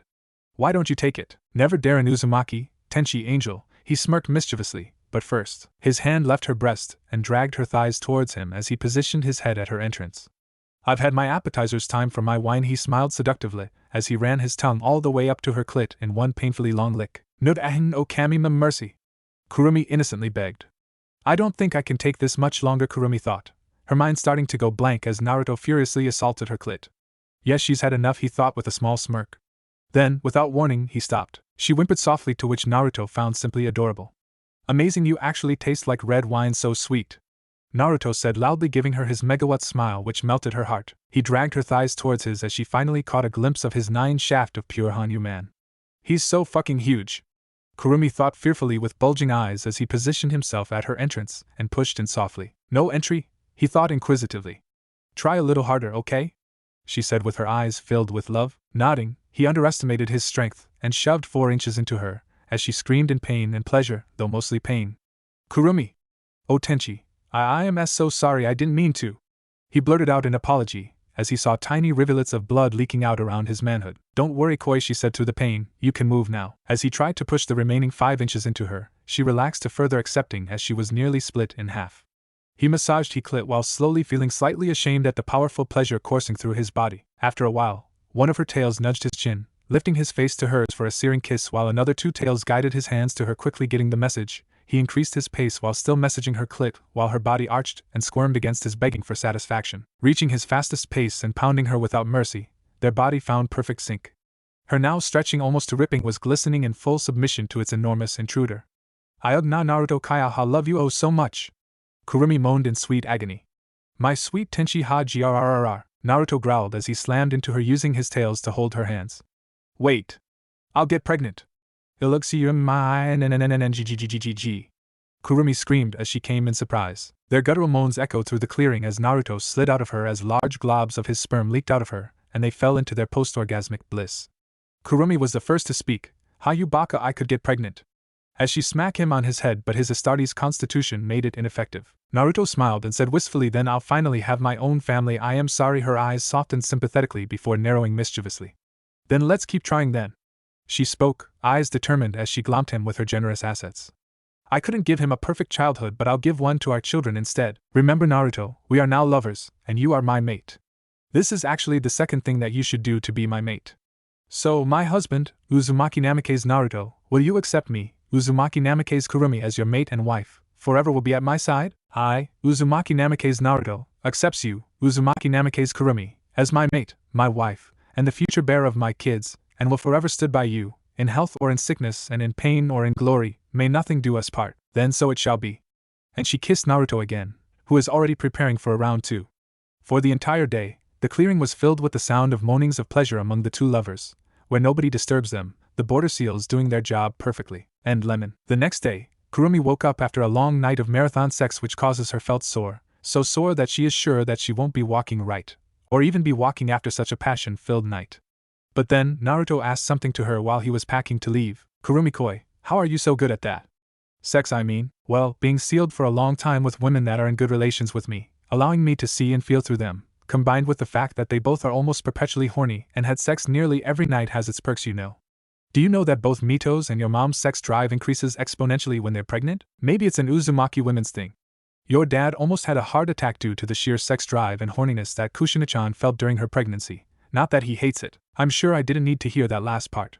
Anyway, we're packing and leaving this area later. Wait. Naruto, do you felt anything strange after the absorption of my powers? I'm very sure that the tails aren't just the only thing that changes when I moved my powers to you. Yeah, you're right. Let's see. I'll try to meditate and see what's in my mindscape now that you're gone. Immediately, Naruto sat in the lotus position again, and went into his mindscape. And what he found there astonished him. The tree, which before became somewhat of a house for Kurumi, now has its leaves turned into vines, wrapping a huge ball of something that was even bigger than the sun in his mindscape. Feeling curious, Naruto reached his hands towards the ball, and tried ordering it to move to him. Incredibly to him, a part of the ball extended and touched his arms, and a feeling of power and life flowed through him. More power than he can ever think of flowed through him and kept flowing. Outside, Kurumi was watching the body of Naruto, still remembering their activities last night, which causes her to blush, when suddenly, a huge spike of chakra, larger than any other that even she had felt, which makes her power felt minuscule in comparison, came from Naruto, and suddenly, his body was wreathed in pure golden flames. Kurumi, feeling shocked and curious at the same time, touched the golden flames, which didn't burn, and yet didn't felt evil like her chakra. More like it was filled with life, and then, a bit of the chakra flowed into her body, and instantly she felt revitalized. Any pain she felt from last night was gone, and her body felt amazing. She was so awed by Thwees that she didn't realize that Naruto's eyes are open, and he immediately jumped in shock. Holy shit! What's this? It felt like that weird ball of something within the mindscape, but it's different. This is awesome! Naruto exclaimed, until he saw Kurumi, who was still standing in awe at his appearance. Love, I think this is actually the purified power of the jubi, and somehow it felt much more powerful than what it once was. It is extremely weird, but it is totally great, and it might be useful as a trump card of sorts. Naruto then concentrated, and turned off the chakra cloak, and starts to pack, before he remembered something. Kurumi-koi, I must leave for a while. Since you gained a human form, I need to look for clothes for you to wear during our journeys. I'll go to a nearby town to look for clothes for you, okay? Just stay there. And with that, Naruto left, leaving Kurumi to get used to her human body. During the time Naruto goes to look for her clothes, she found out that she has lost all her powers except for some, and is slowly gaining them back. She predicted that by a year, she would manage to recover her whole powers back. She also found out that with some concentration, she can turn into a human form, back to her Hanyu form, and to a fox demon form, which is a golden fox with 9 red tip tails, with its size pretty much adjustable. She then practiced all her movements in this form while waiting for Naruto. Sometime later, Naruto managed to come back with a sealing scroll filled entirely with her clothes. Picking her clothes, she opted for a black, loose-fitting shirt. She didn't want anybody except for Naruto to see her body. With a pair of loose-fitting trousers and covered ninja sandals with a gray cloak covering her back with a piece of string tying it at the front.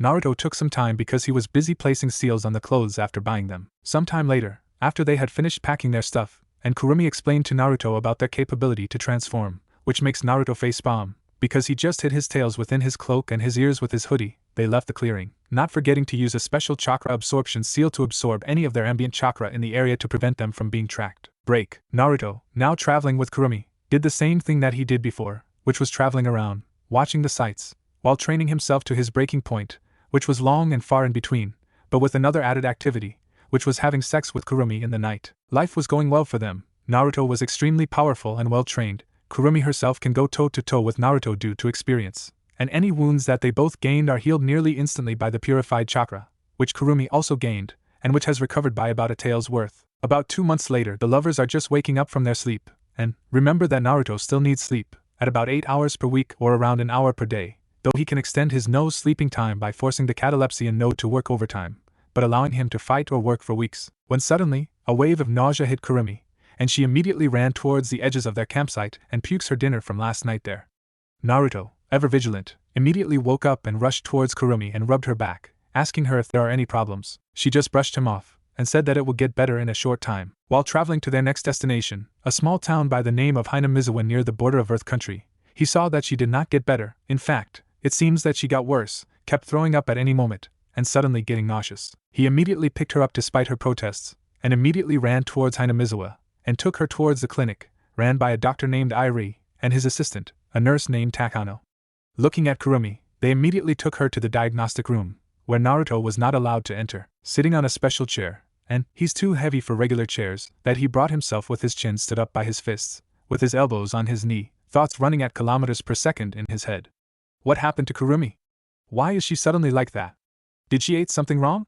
But she never got sick before. While Naruto had all this thoughts running through his mind, Irie came out from the examination room, and Naruto immediately rushed the doctor, and started showering him with questions, which was stopped by him lifting up a hand. Naruto-san, I have news to you about your wife.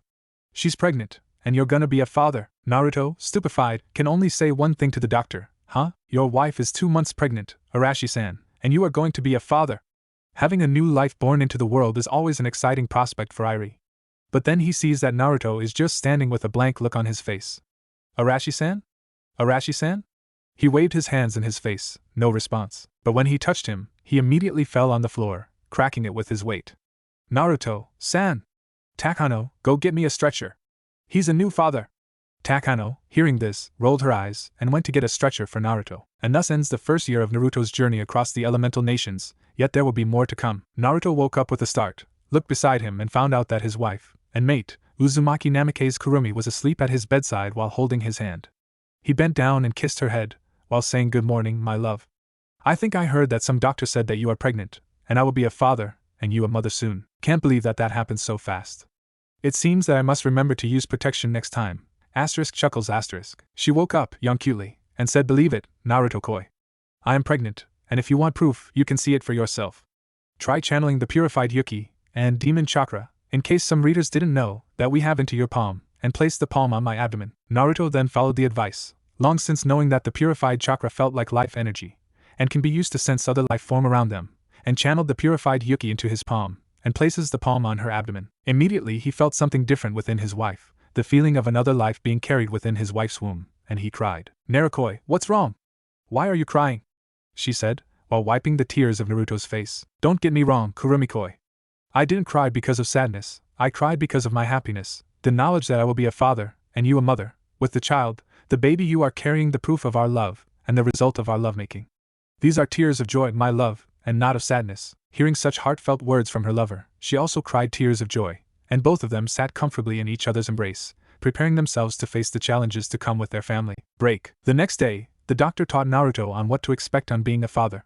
The hormonal imbalance, the morning sickness, the mood swings, the potential sex drive increase, not that he hates that, and all the pain that she will endure makes him think back on having a child. But when he's back to her room, and seeing that would-be mother shine on her face makes everything that she and him will encounter worth it. "Kurumi-koi, the doctor has taught me what to expect during your pregnancy, and I'd have to say that it's going to be a huge hassle. But seeing how you look just now, that shine on your face, thinking of our future son or daughter, makes it all worthwhile. I know. The nurse, Takano, has already taught me what to expect as well. It seems that we cannot travel well during the early stages of the pregnancy, because of the morning sickness that I will encounter, which means that we need to stay here for about a week or two until it passes. They also said that I will probably experience back pains and a lot of other pains during the early stages of pregnancy. Alright. I guess the only thing we can do right now is to wait for the pains and all to come, then we will face it head on. Or should we leave now?" Staying at one spot would be dangerous for us, seeing that we're bounty hunters as well. I guess you're right, love. Well, let me pack my stuff first, and then we'll walk to another town. I guess that we'll have to change doctors often, eh? Yeah. Sorry for putting this burden on you, my love. Yeah, I know. Now please hug me. I feel like I'm in need of a hug, or maybe more. Naruto immediately hugged her tightly, not feeling like releasing her forever, while she also hugged him as well. And then, suddenly, Kurumi cried, for no apparent reason. Kurumi-koi, what happened to you? Why are you crying? Did I do something wrong? No, you did not. But sniff, I suddenly felt the need to cry *sniff*. I don't know what went to me. Please don't let go, and I'll pack after this. Naruto just nodded, and gave his shoulder for her to cry on, which she gladly took, and 5 minutes later, she stopped crying, and started packing all her stuff, and preparing herself to leave. Meanwhile, Naruto went to meet Dr. Irie, and say some words of thanks to him. Dr. Irie, I thank you for all the advices that you gave me on how to handle her pregnancy. Here's the money for taking care of her and for the teachings that you gave us. It's my pleasure, Arashi-san. May we meet again on a later date, together with your child. After thanking him, Naruto went to her room, and saw that she is already packed and ready to leave. They immediately went out of Hinamizawa, and entered the road, and started a new journey, one with a third person on the way. But even during the start of the journey, Naruto found out that she cannot go at their original speed, thus slowing down their journey greatly. Naruto was forced to break camp early every day, and every morning. The only thing that Naruto can help with her morning sickness is by letting her lie down and stops their journey, preventing her from feeling worse, while Naruto himself guards their rest point. Even so, he still didn't stop from taking missions, mostly bandit clearing missions and bounty hunting missions. Break. It's the 4th month already, love, and your baby bump is showing already. I still can't believe that in a couple of months I will be a father. What? Are you calling me fat? No. No. I will not call you fat. You are beautiful, never say otherwise, and I will never say so too. My love, you are beautiful. Never say otherwise. I will not let my wife undermine herself. Sniff, really? Are you really saying that?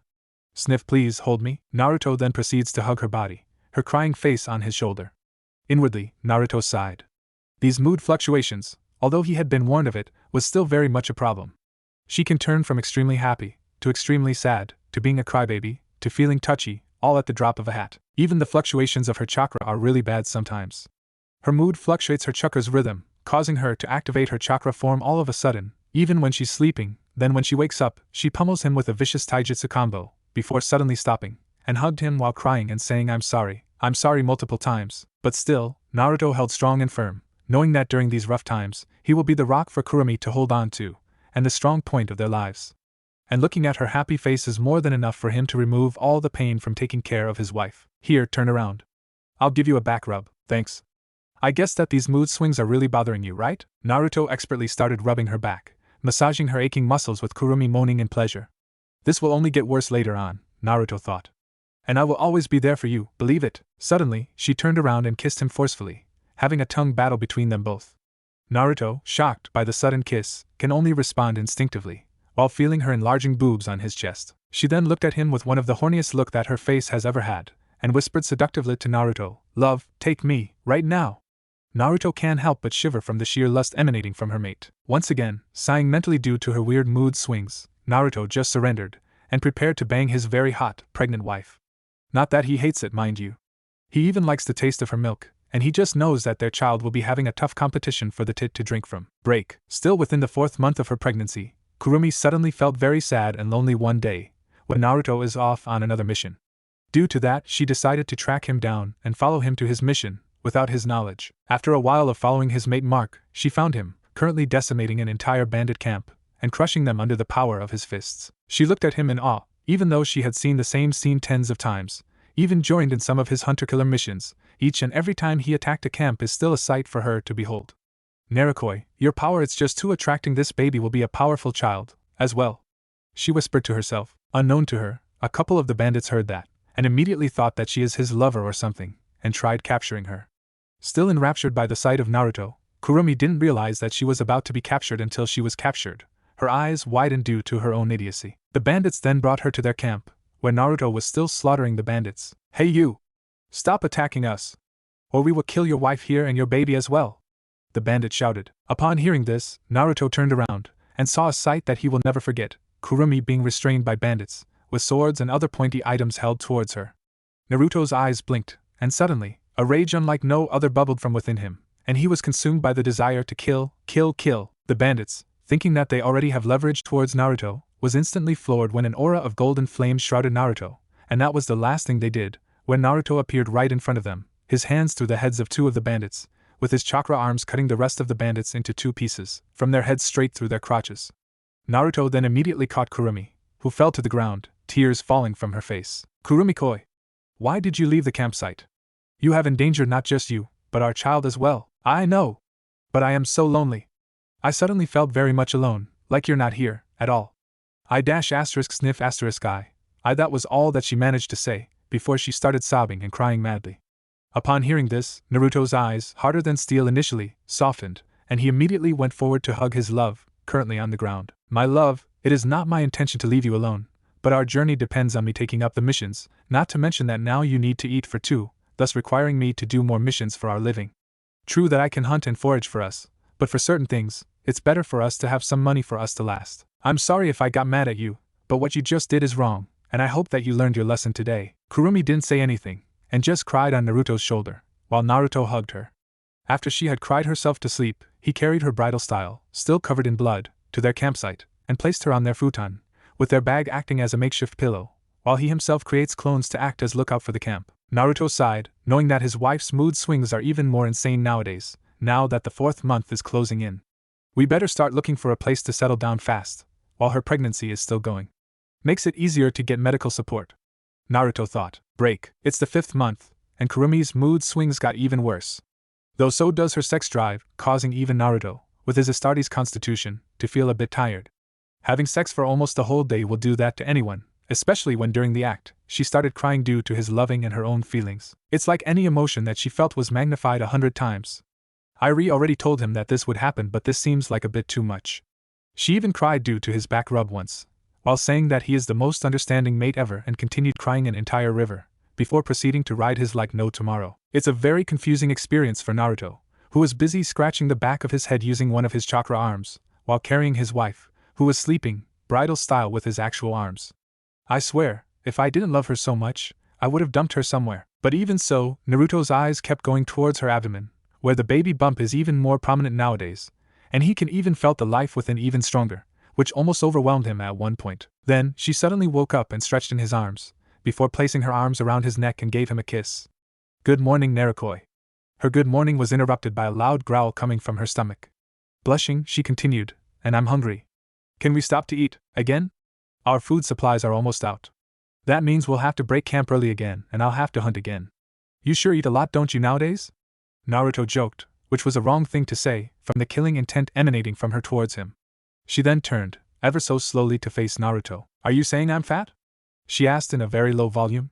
By now, Naruto was sweating profusely, while still carrying her in his arms, not keen on just letting her go, even if she's extremely pissed at him right now. No! As I said before, you are not fat. You are beautiful. That baby bump makes you look even more adorable. Really? She asked, her face suddenly turning to a shining beacon of happiness from the somber mood it looks like before. Yes. Of course. We'll break camp now, and I'll cook you some food. You're hungry, right? Naruto, with all his nearly non-existent skill in misdirecting a conversation, tried to pull her thoughts away from thinking of mutilating him. Not that she is capable of doing so, the back pains that she is currently experiencing has gotten worse, and she couldn't even walk right. And considering that they're always on the move, this makes her feel bad most of the time. Okay. She chirped happily, not realizing that he was probably saying that she eats a lot now. Letting a sigh of relief out, Naruto then stopped and created clones to place the usual complement of seals around their camp, while the real Naruto prepped their tent, and started to take out their food supplies, which mainly consists of wild fruits and game. While he created another clone to prepare their food, Naruto talked with Kurumi about his plans. Kurumi-koi, I don't think that we can move around too much with you being this pregnant, so I think it is better for us to find a town for us to settle down for a bit. While I'm there, I can even learn some other things than just ways to kill people, and it is easier for us to get a doctor to check up on you once in a while. I suppose that's a good idea. Any ideas on where should we stay? From outside the tent, the smell of cooked food wafted into the tent, causing Kurumi's stomach to grumble even harder.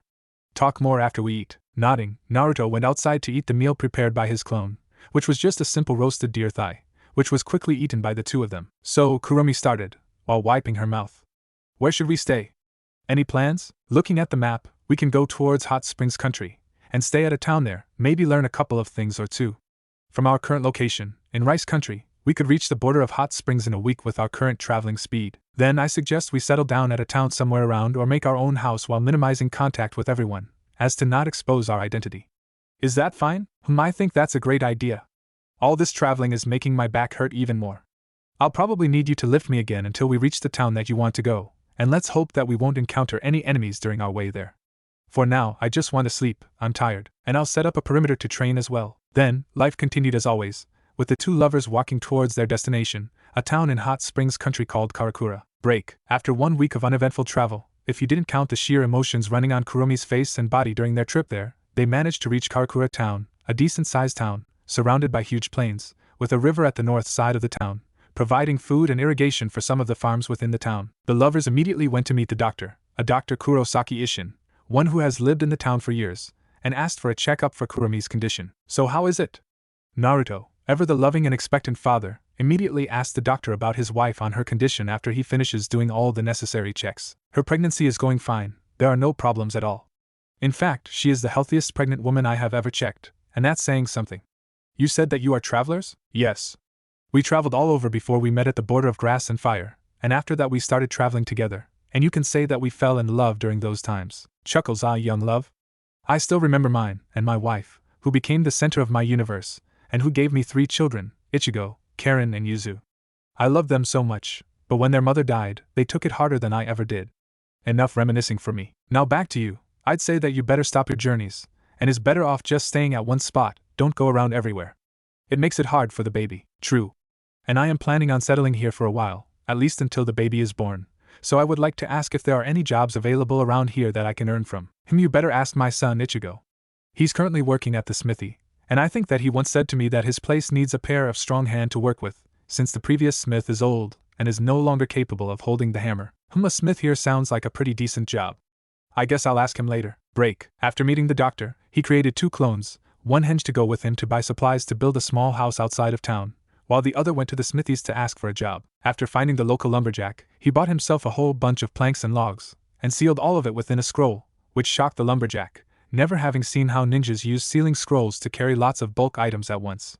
He also bought all the necessary supplies to build a house, namely nails, and some other stuff. After that, he went to the site which he has chosen to build his house, a clearing on the plains, with the river close by, and started to build himself a simple, cozy cabin using his clones.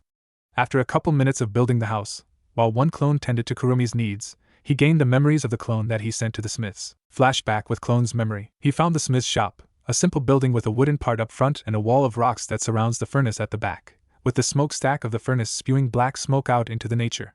He went inside to the counter and rang a bell. While waiting for this Ichigo guy, the son of the doctor, to come out, he looked around the shop itself. There was nothing special within the shop, just some regular tools and everyday metalwork stuff, like hose, kitchen knives and other stuff, all placed on shelves within the shop. But suddenly a glint of metal caught the clone's eyes. On the back of the shop, a sword is mounted on a wall. The sword is huge, with its blade being shaped like a cleaver, the base of the blade almost as big as a grown man's torso, but with no guard between the blade and the hilt. The hilt itself is only wrapped in cloth, which was wrapped around the blade, somehow not cutting it. The blacksmith, who came in suddenly, was about to ask his potential customer on what he wants before he realizes that the customer was looking at the sword on the wall. That's not for sale. What? Said the clone, who turned around and looked at the one who talked to him. The man is 5 feet 9 inches tall, with spiky orange hair and wearing gray soot-covered shirt, and a pair of black jeans. That's not for sale. If you want anything other than that, I'll have no problems making them for you. So how can I help you? Are you Ichigo? Yeah. Are you looking for me? Kinda. You see, and the clone then explained the situation about Naruto, her wife, and their need for a job while they're staying around town.